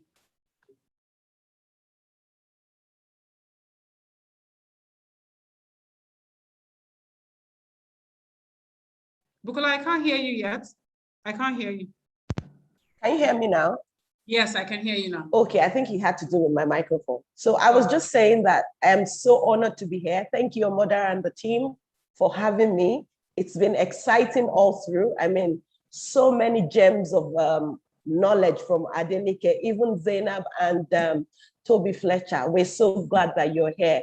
For everybody that has stayed from the beginning to this very moment, we truly appreciate you. And if you're just joining, we thank you for joining. So they've said, I will not say the best for last, but I can also say it's the best for last because it's a grant, it's not a loan, and everyone is entitled to it. So I'm just going to quickly share my screen right now so that you can see the presentation. Just a minute. Can you see my screen? Can you see my screen? Yes, please, we can see your screen. Okay, Yes. very good, very good. So while we're here today, we're here to talk about the Lagos Cares Grant. Basically, the Lagos Cares Grant stands for COVID-19. Yes, so this is it. It's the COVID-19 Action, Recovery, and Economic Stimulus. I will say it again. The CARES stands for COVID-19 Action, Recovery, and Economic Stimulus, and is dubbed as the NG grant, NG Cares. The reason why it's called the NG Cares is because it's in all the 36 states of the Federation. It's a World Bank program that was, well, it's more or less like a social intervention for COVID-19. And the reason for this is because we know that a lot of businesses were affected by COVID-19, even individuals were affected by COVID-19, but more so businesses were affected by COVID-19. So the whole idea of the COVID-19 Action, Recovery, and Economic Stimulus Grant is to cushion the effect of COVID-19 and mitigate against the effect of COVID-19 on businesses. So businesses in Lagos, businesses in Nigeria are open to this grant. You can apply and you can get this grant.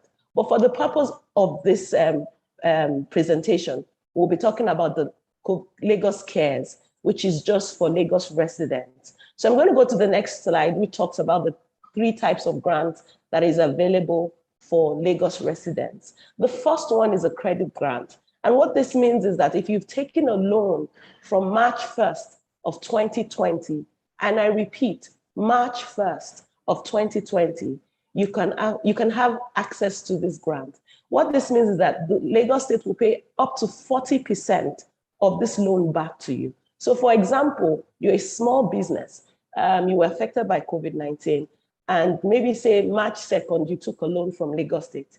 you took a loan from a bank, 100,000 naira. What we're saying is that we will pay you back 40% of this loan back to your bank, so that you are not, you have free cash to do other things. And I must quickly say something.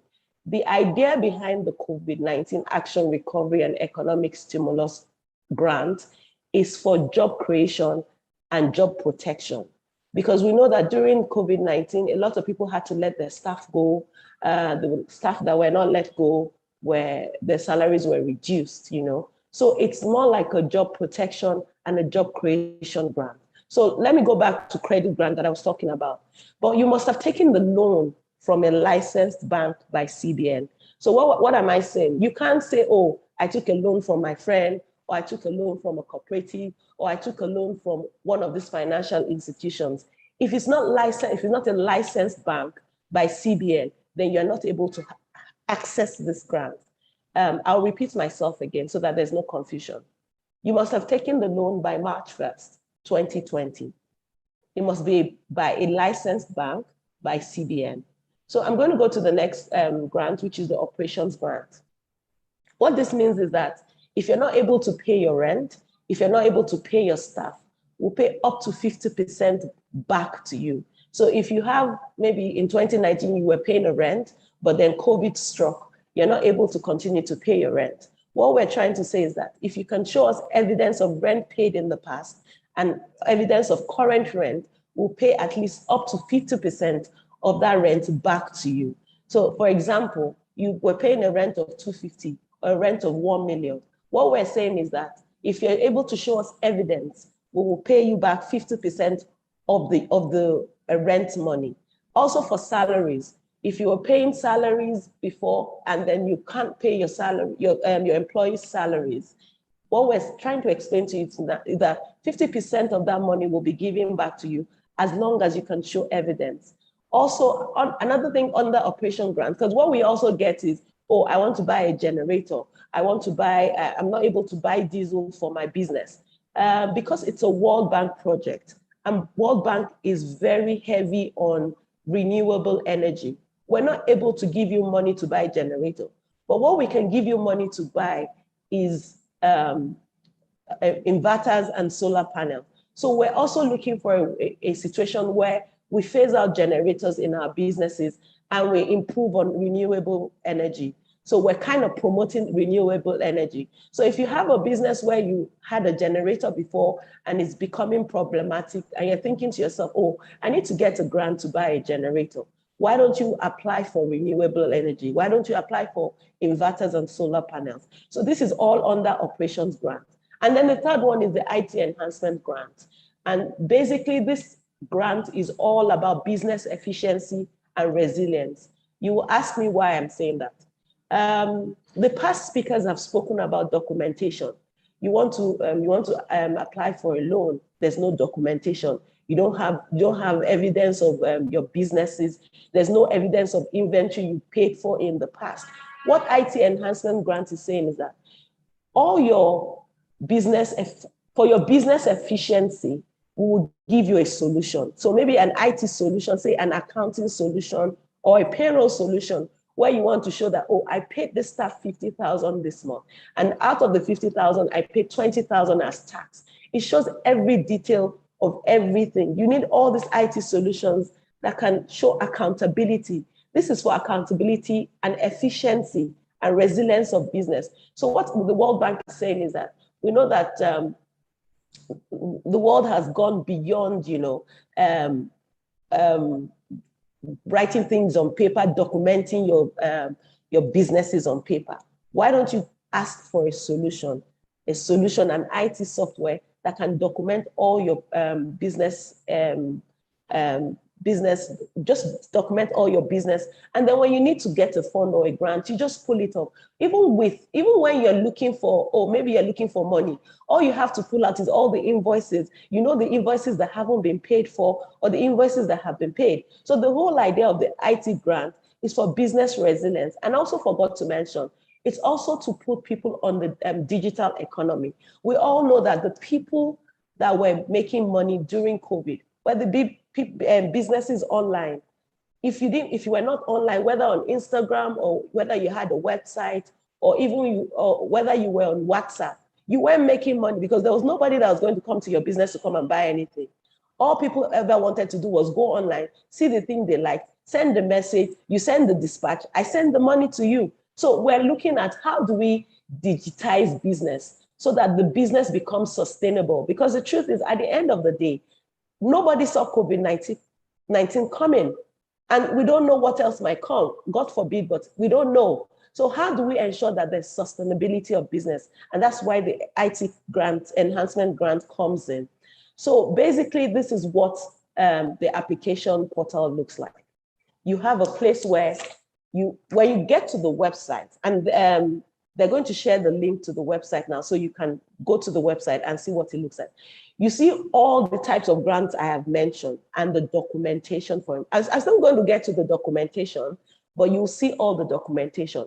They've talked about documentation today. Adenike spoke about documentation. Zainab spoke about documentation. We cannot overemphasize the need for documentation because this grant, as much as it is free money, if there's no documentation, you will not have access to it. So go onto our website. All the documentation required for each grant is stated there. What I also realized is that a lot of people do not read. We go to the website and immediately we want to start completing the form. Please take out time to read and understand the various requirements for each grant. It goes a long way because what happens is that we get all this information, we get this application, and we have to reject it because people haven't done their homework. So this is what the application view looks like. When you get to the LSETF website and get to the CARES grant page, you see all the information there. Please read before clicking on apply. Once you get to apply, there's several questions it will ask you. Obviously, your personal details, your bank details. Please ensure that you upload all these things. It makes it easy for us to go through the application when the documents are there. If the documents are not there, it's more difficult because I'm not going to go and call someone and say, oh, I saw your application, but there are no documents. There's so many people applying, so it's quite difficult. So I would implore all of you that want to apply for this grant, please ensure that you read through the requirements and have your documentation ready.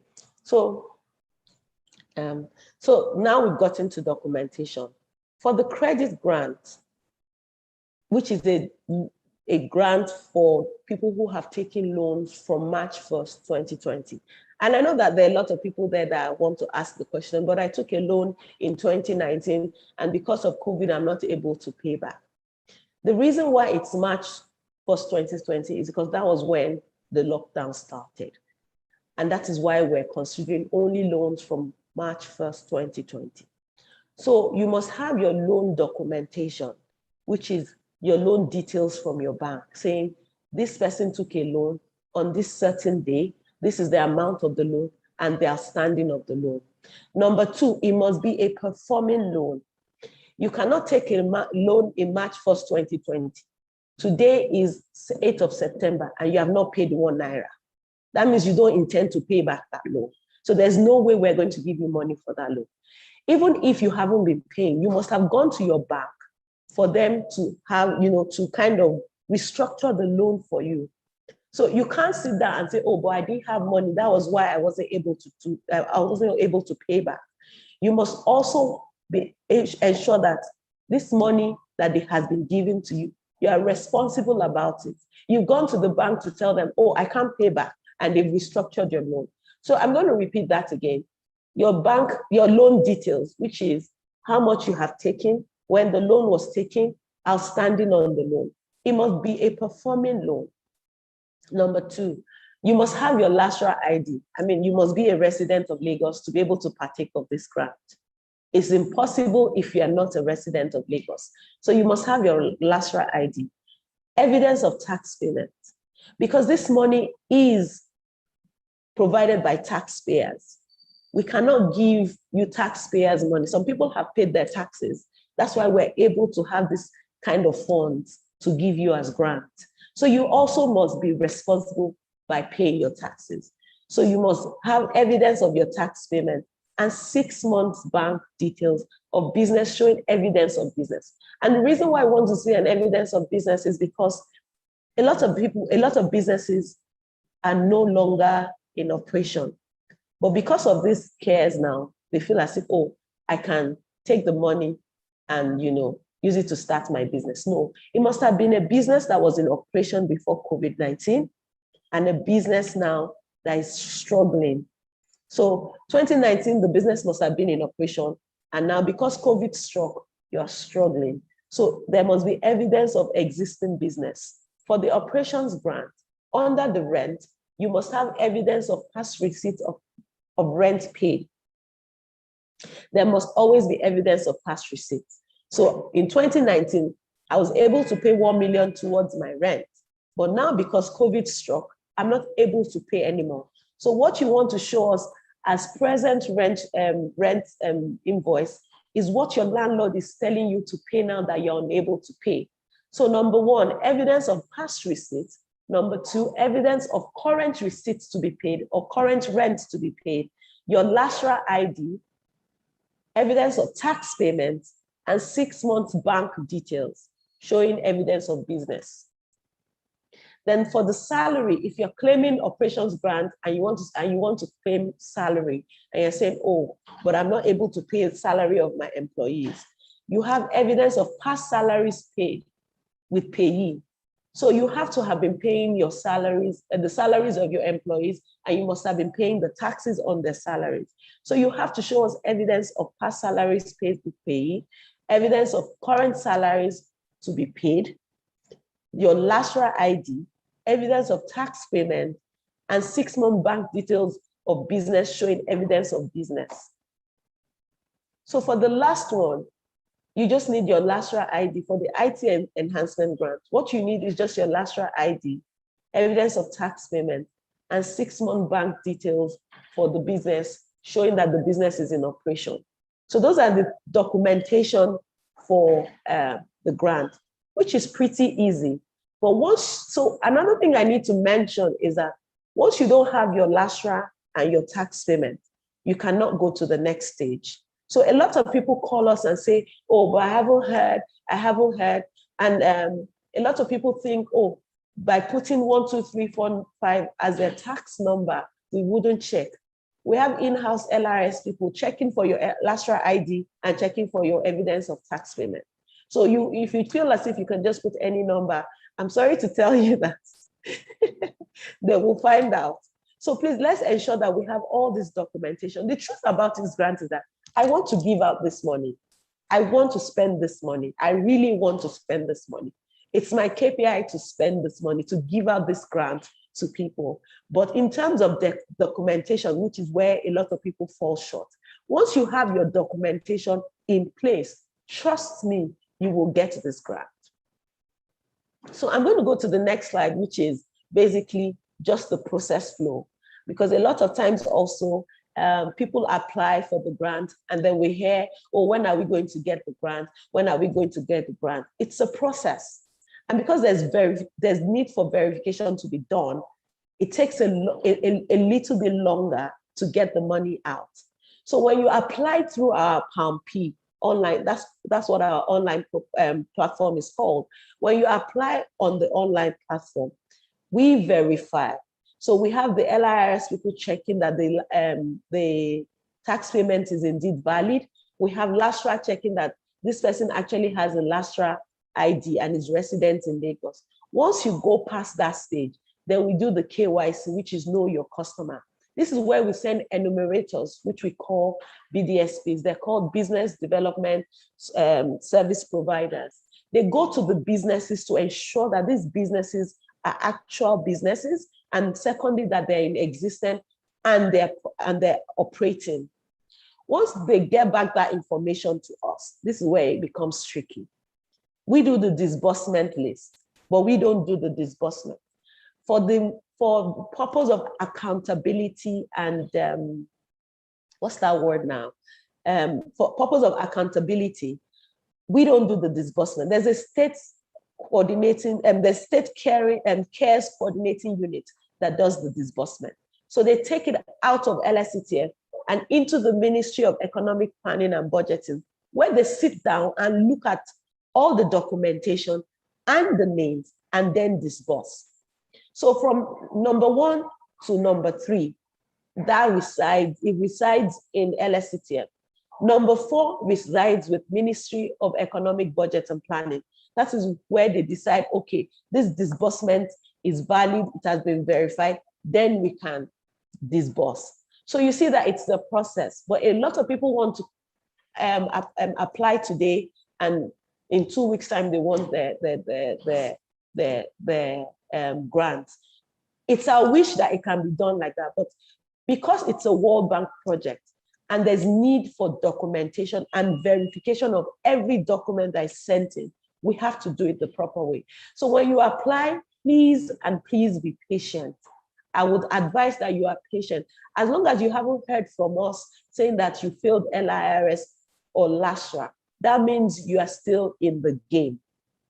And if you get a message saying that you failed LIRS, I would advise that you pay for your tax, make your payment for tax, and then apply again. Because like I said, we want all businesses affected by COVID to apply for this grant, and we want to give the grant. So once the verification has been done by Ministry of Economic Budget and Planning, then there's disbursement. For disbursement of grants 1 and 2, which is credit grant, it will be paid directly into your bank account, the loan account. It will be paid into the loan account. Please, when you get this grant, it's not for you to slender. It is to ensure that you pay the loans. Notify your banks that there's money in your account, they can take it towards the loan. For operations grants, if it is to pay your rent, please ensure that you pay your rent. If it is to pay salaries, please ensure you use the money to pay salaries. For DLI3, which is the IT grant, it is through a voucher system.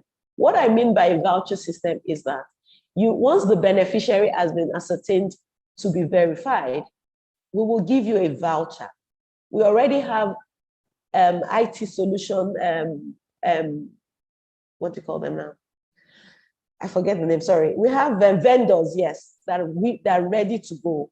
Once we find out that, oh, you need an accounting system or an HR payroll solution, we just contact the vendor. They come to your business. Once you're satisfied with what they have deployed, you give them a voucher and they come back to us and we pay. So for the IT grant, we're not giving money. So we're not going to give you money to go and buy the solution. Even if it's a website you want to build, we have vendors that are ready to do this. All we do is give you a voucher. For the credit grant, we pay it into the loan account. For the operations grant, we pay it into the business account. So these are just for checks and balances to ensure that the grant is being used for what it was said, for what it was applied for. Then the last bit, which is more like the monitoring and evaluation bit. Like I said earlier, it's a World Bank project. And what we must always do is to monitor the impact of what we're doing. So for the monitoring and evaluation, we will have enumerators come to your business to ensure that the money, the grant you have taken, is being used for what it was meant to be used for. So we'll come to the business, see how many people you have hired from paying your rent or even paying your salary. So like I said at the beginning, this is more like a job creation or a job protection grant. Is to create employment for people. So at least now you had money before, but you were not able to pay your loan.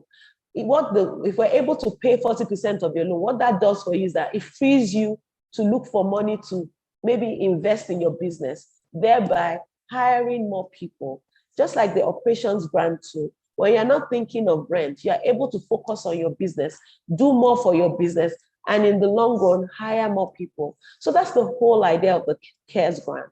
I hope I've explained in detail what it is, but if you want more information, you can't get more information than what I have said on this platform today, but there's more information on our website. Omadara, over to you. Thank you. Thank you, Thank you, Bukola, for that amazing presentation. Thanks for all the details that you shared.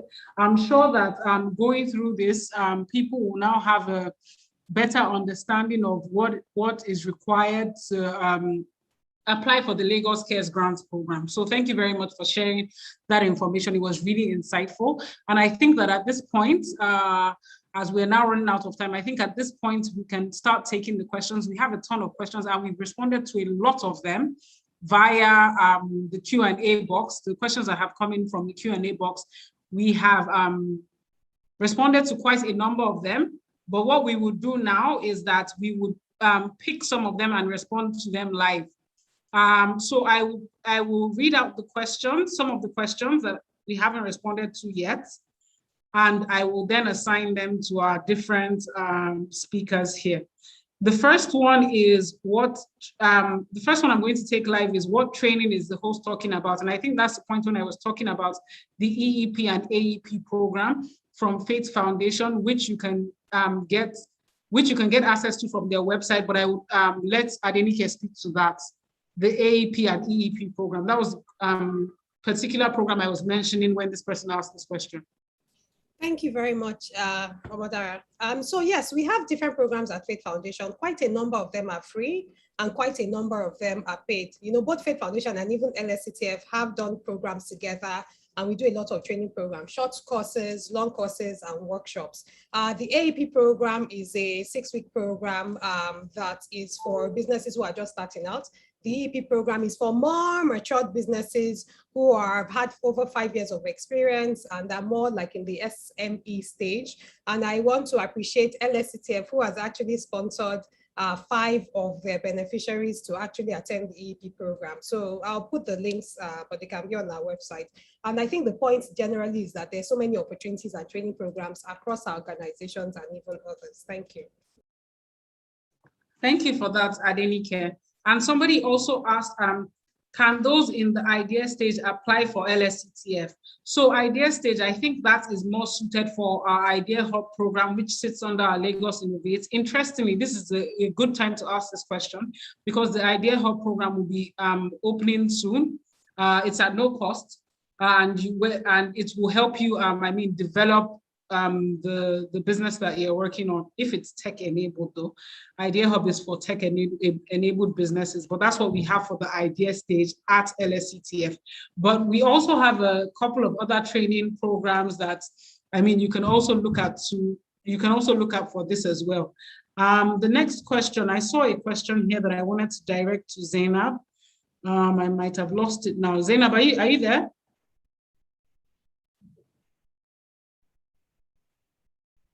Zainab, are you there? Okay, so if Zainab is not there, let me quickly, let me direct this one to Toby. So somebody is saying that, they have a lot going on as business owners. So how do they sort out things like their accounting? That, not everybody's an accountant and they have a lot going on. So how do they sort out their financial records? And so how do they sort out? Somebody's asking, how do they sort out their financial records and bookkeeping, especially as they are not accountants? So Toby, can you please answer that? Because I know you spoke about financing and accounting from a business owner's perspective. Toby, are you there? Toby, are you there? Okay, so if Toby isn't there. Yes, I am. Okay. Okay, amazing. So please, can you respond to that? How can they sort out their finances and accounting if they're not accountants? Could you come again, please? Okay, so the person was asking that how can they sort out their accounting and their bookkeeping and like financial records if they are not accountants? So how can they sort it out? You need to consult. You can't be a doctor when you're not a doctor. You need to consult with a professional. There are a lot of people that you can talk to. You can go to the ICANN office. There are still younger people there that have the OND and all the basic levels, depending on the kind of expertise you need. But for your kind, I feel you can just get an OND. You can talk to people. You need to pay for it because your books is the most important part of your business. So if you don't keep your books well, you might get lost in transit. So you need to keep your books. Very, very important. Okay, thank you. Thank you very much. Thank you. Yes, thank you for that, Toby. So, Yes. okay. Hello, Adenike. I have a water factory that's 2 months. We are really in need for funds to keep running. We have all our equipment. How do I access funds? My location is Kano State. So you have a water factory. If the business is still in business, right? Yes. So that means if I'm thinking of a water factory, that means they have equipment and they have operations.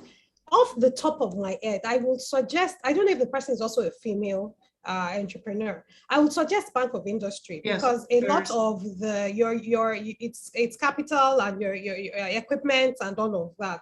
So I would suggest that you go to the boi.ng website, Bank of Industry, and look at the various requirements that's available. They have a few products that are focused on people that are younger.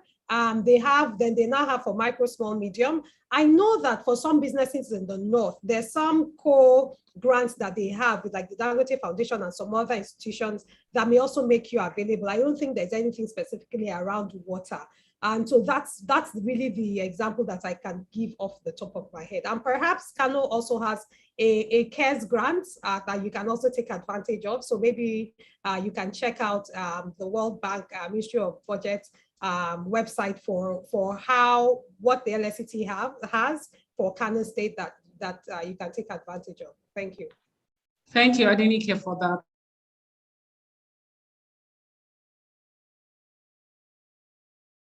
You're on mute. Thank you, Adenike. So somebody has also asked, can outsiders borrow money from LSCT? If I can take that on, no. The funding that we have, is for Lagos State residents.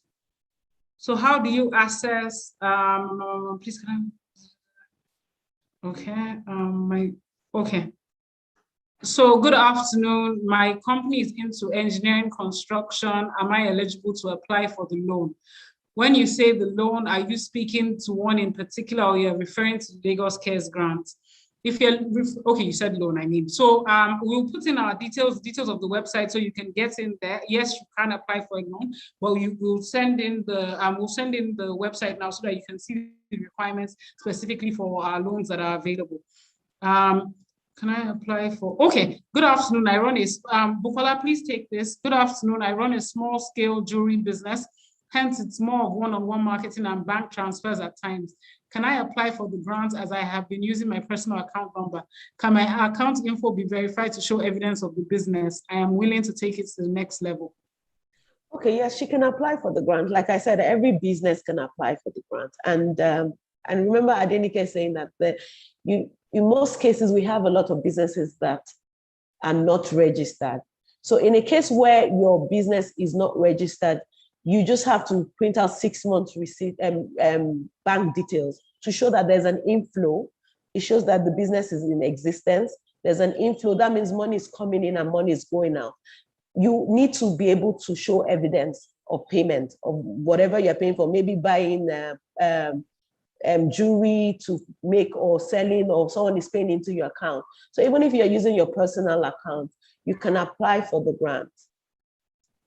Okay, thank you. Thank you for that, Bukola. So there's a question here. And our sincere apologies, we will take as many questions as we can, but because we are running out of time, we won't be able to take all the questions, but we'll take as many questions as we can. What do we do? Okay, so this, Bukola, I think you can take this as well. What if we reside in Lagos, but our business operational offices in Ogun State? And I think on the same, looking at that, there's also another similar question with someone who's saying, with respect to the CARES grants, what of a situation where I live in Ogun State and my business is in Lagos? Does that mean I do not qualify to apply because of lack of LASTRA ID? Okay, so let me take the first person who says, I live in Lagos, but my business is in Ogun. You know, I'd already originally stated that the grant is for Lagos residents. So we have a lot of people who reside in Lagos, but then have their farms outside of Lagos. So you have access, you have access to the loan. To the grant. You can apply for the grant. But someone that lives in Ogun State, he's a resident of Ogun State. So he would, with the absence of LASHRA, you can't apply for this grant. Does that answer that question? Yes. Yeah, thank you. Okay. Okay, so, okay, it's quite a lot. Okay, so quite a number of people have been asking about how they're supposed to sort out either their tax records, how the best way to manage their bookkeeping, and the best way to manage their finances and make sure that their books are generally in order. And I think, Adenike, I'll let you take that question because it has come up a lot on, you know, how people can sort out their tax, their financial records, their bookkeeping, and get their documentation right for their businesses. So I think the point, and I was actually sending a note to our entrepreneurs on some of the things that you've shared, and I was listing out, Bukala had been very nice to share a lot of the highlights for the cares, and I think quite a lot of our entrepreneurs will take advantage of that. But one of the things that I've seen consistently is the need for documentation. And I want to tell anybody here who may think that, you know, I really don't have any or half of the documents. There's never a too late time to start. So the time to start is now. Basic thing, somebody had asked the question around, oh, I don't have a business account and all of that. The truth of the matter, and even we do it as individuals, sometimes we loan our sisters, our brothers, our children, our parents, our friends money, and you say, show me a screen grab that, oh, I received this 10K from you, I'm going to pay it back. Even we as individuals require documentation from that process. So we also expect that institutions that have money would require that. So first off, please do go and open a business account. Please do go and register for your business. At a minimum, try to have a SMIDAN business registration ID, because quite a number of the government loan programs, if you don't have CAC registrations, they accommodate SMIDAN. And you can go to the SMIDAN website. If I look at it, I can put it on the chat after and register for that. But please also walk through the process of getting a CAC BS business registration. Sometimes I will be frank, it's not as easy as it should be and not as straightforward, but go through the process because it increases your eligibility for a lot of these grants and loan opportunities almost by 80%. So that's number one. Number two, get a business account. Most of us as entrepreneurs, we've invested a lot of money into our business. So maybe I need to pay a vendor. I take 50K from my salary and then pay it, but it's the vendor for my business.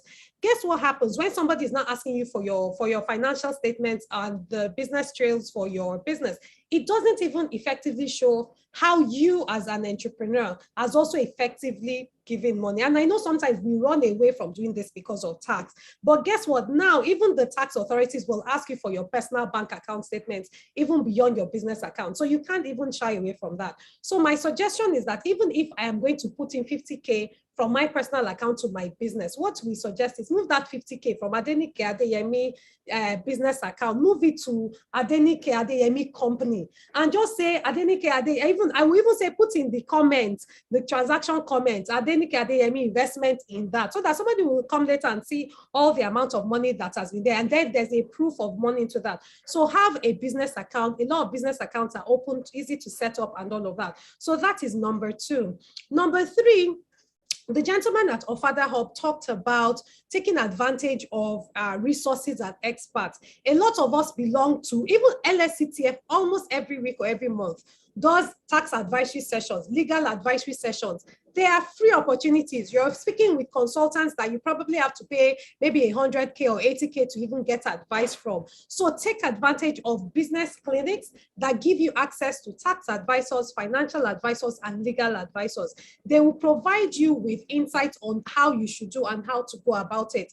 And sometimes, even for a lot of us as small businesses, sometimes even this accounting services can be very expensive for us to pay. So why don't you come together with some friends and pay? I know a few people, even at Faith Foundation, where about 3 or 4 businesses will come together and pay for an accountant, an account service, because they can't hire an efficient accountant for them, but in about 3 or 4 of them can come together. So look for some of your friends within your industry or some of your fellow industry peer entrepreneurs, come together and get the services of a lawyer, of a legal advisor, a tax consultant, a financial consultant, because even you are providing business for that. And so even for the SMEs that provide services, look for the way where you can also group services together for other businesses here. I think that it's very helpful and important.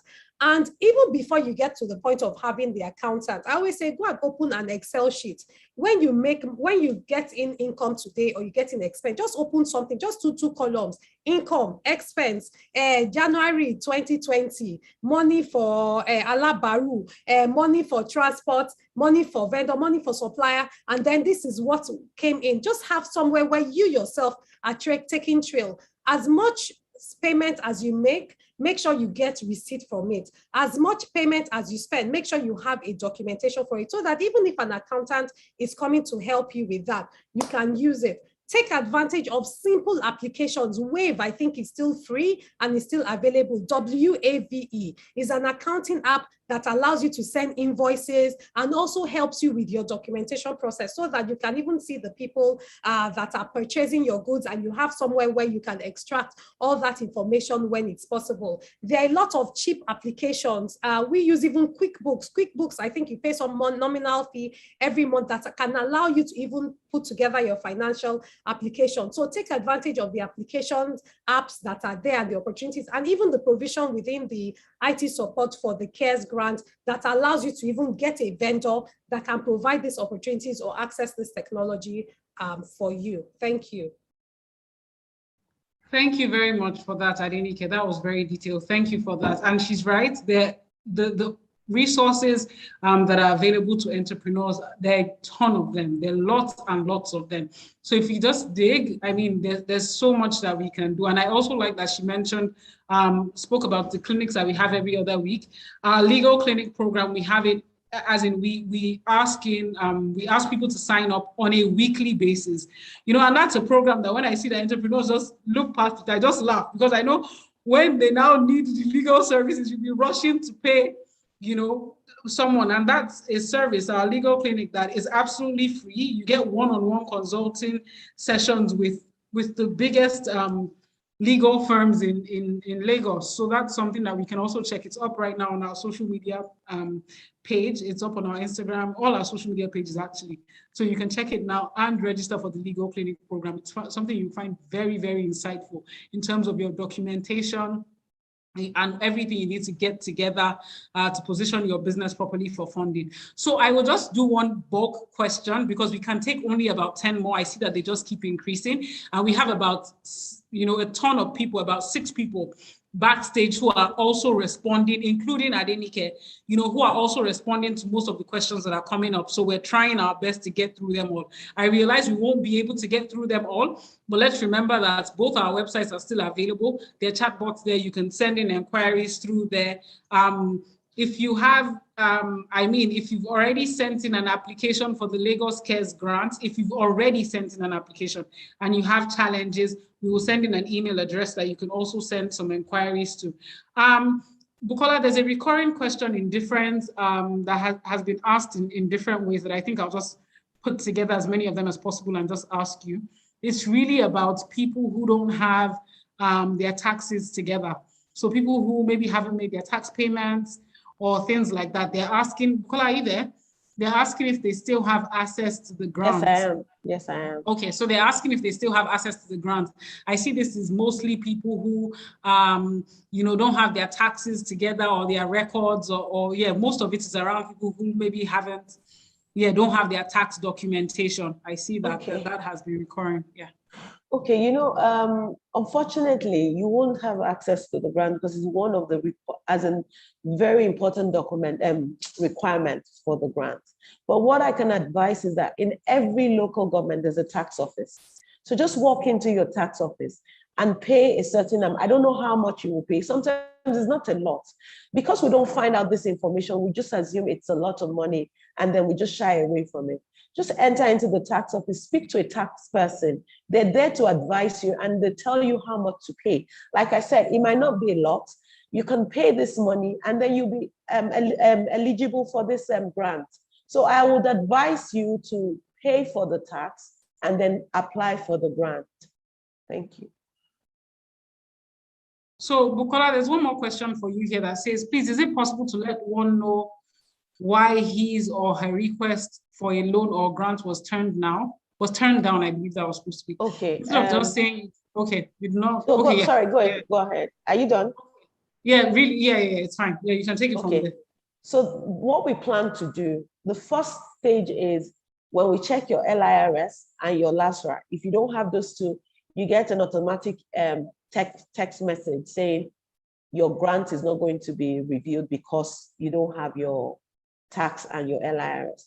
But for the second stage, when the BDSPs have gone there to check the businesses, and they say maybe it's not an existing business or the person doesn't have a loan or things like that, we plan to send an email later. It might not be in detail because there's so many people applying for this loan.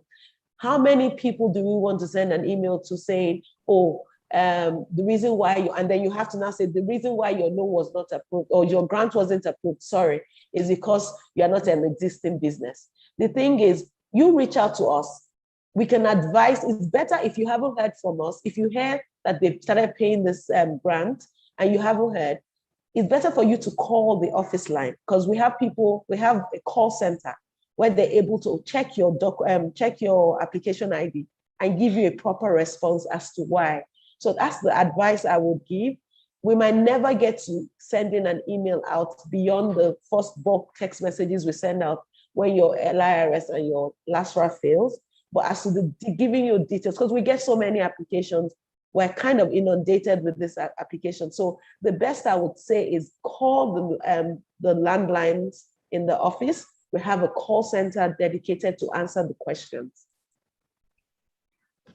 Thank you very much, Bukola. I've run through most of the rest. We really are over time. We're really over time, so we will have to go now. With most of the things that we've said, we have covered as many questions as possible, even if not all of it. But to back this up and to further the conversation, we also do release FAQs on our social media pages and also on our website. On our website, you find all the information required for the Lagos Cares grants. In addition to that, we also have consistent FAQs that we put up. Please, okay.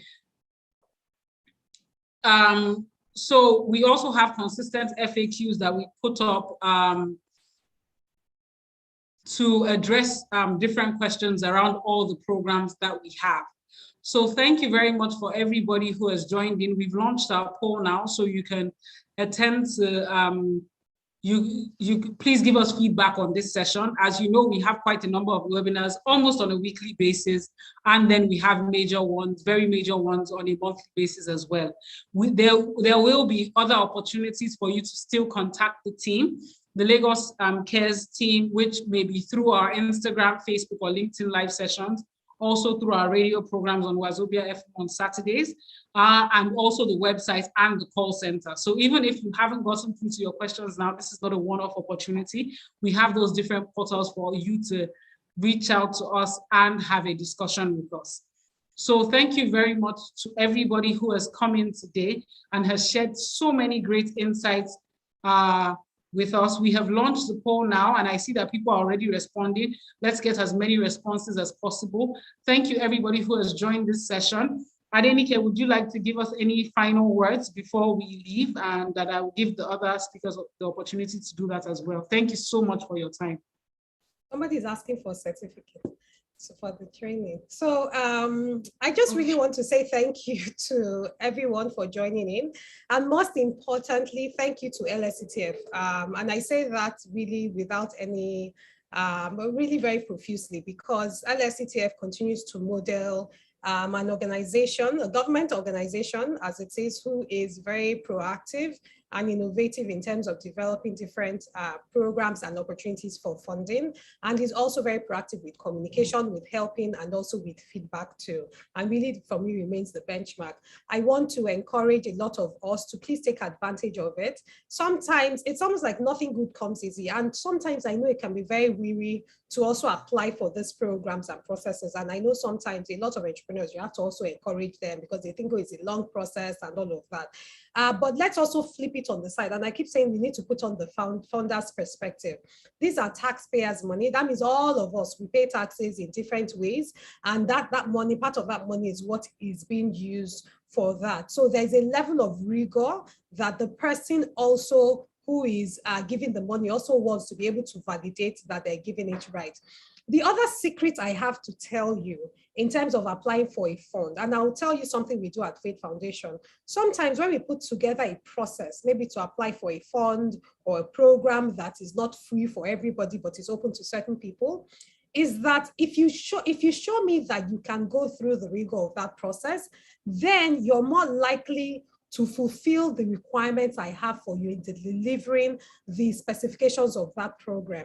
And so give yourself to that, because if you take time to do a good application, a lot of times when we're in the position to review applications, half of the applicants do not even put in the effort and time to do it. And sometimes even some funders may relax some requirements because that person was able to make a very strong case, but they may not have had all the additional application requirements or documents. But sometimes the person puts such a very strong application that you also want to invest in that. So you just never know how these things are. And then again, make sure that make sure you have your documentation. It's never too early to start to build your documentation. It helps. And it is from little things. If you can get a 200,000 naira grant, you can get a 5 million naira loan. If you can get a 5 million naira loan, you can position yourself for a 10 million naira opportunity. If you get a 10 million naira opportunity, you can position yourself for a 20 and 25. It's not one day that you just get like 100 million naira. It's building your ability to be able to effectively manage and to be able to effectively make use of that. So it's been a great time with everyone here, and it's been a learning process for me too. Thank you, everyone, and have a good afternoon. Bye-bye. Thank you very much, Adenike. Thank you very much for everything that you've shared. It's been extremely, extremely helpful. And I'm really confident that if people take these insights, go through them again, take the time to implement them, they will truly get the access to the funding that they require. So thank you very much for your time.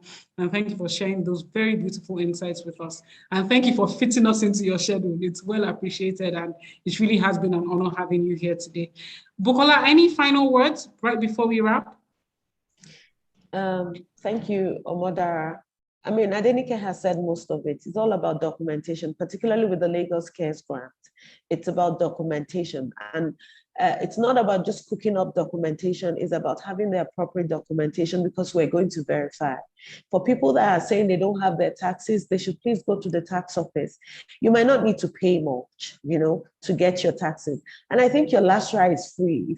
I don't know if I'm saying this right, but I think LASRA is free. So you can get your LASRA ID, you can get your taxes, just print out your document and apply for the grant.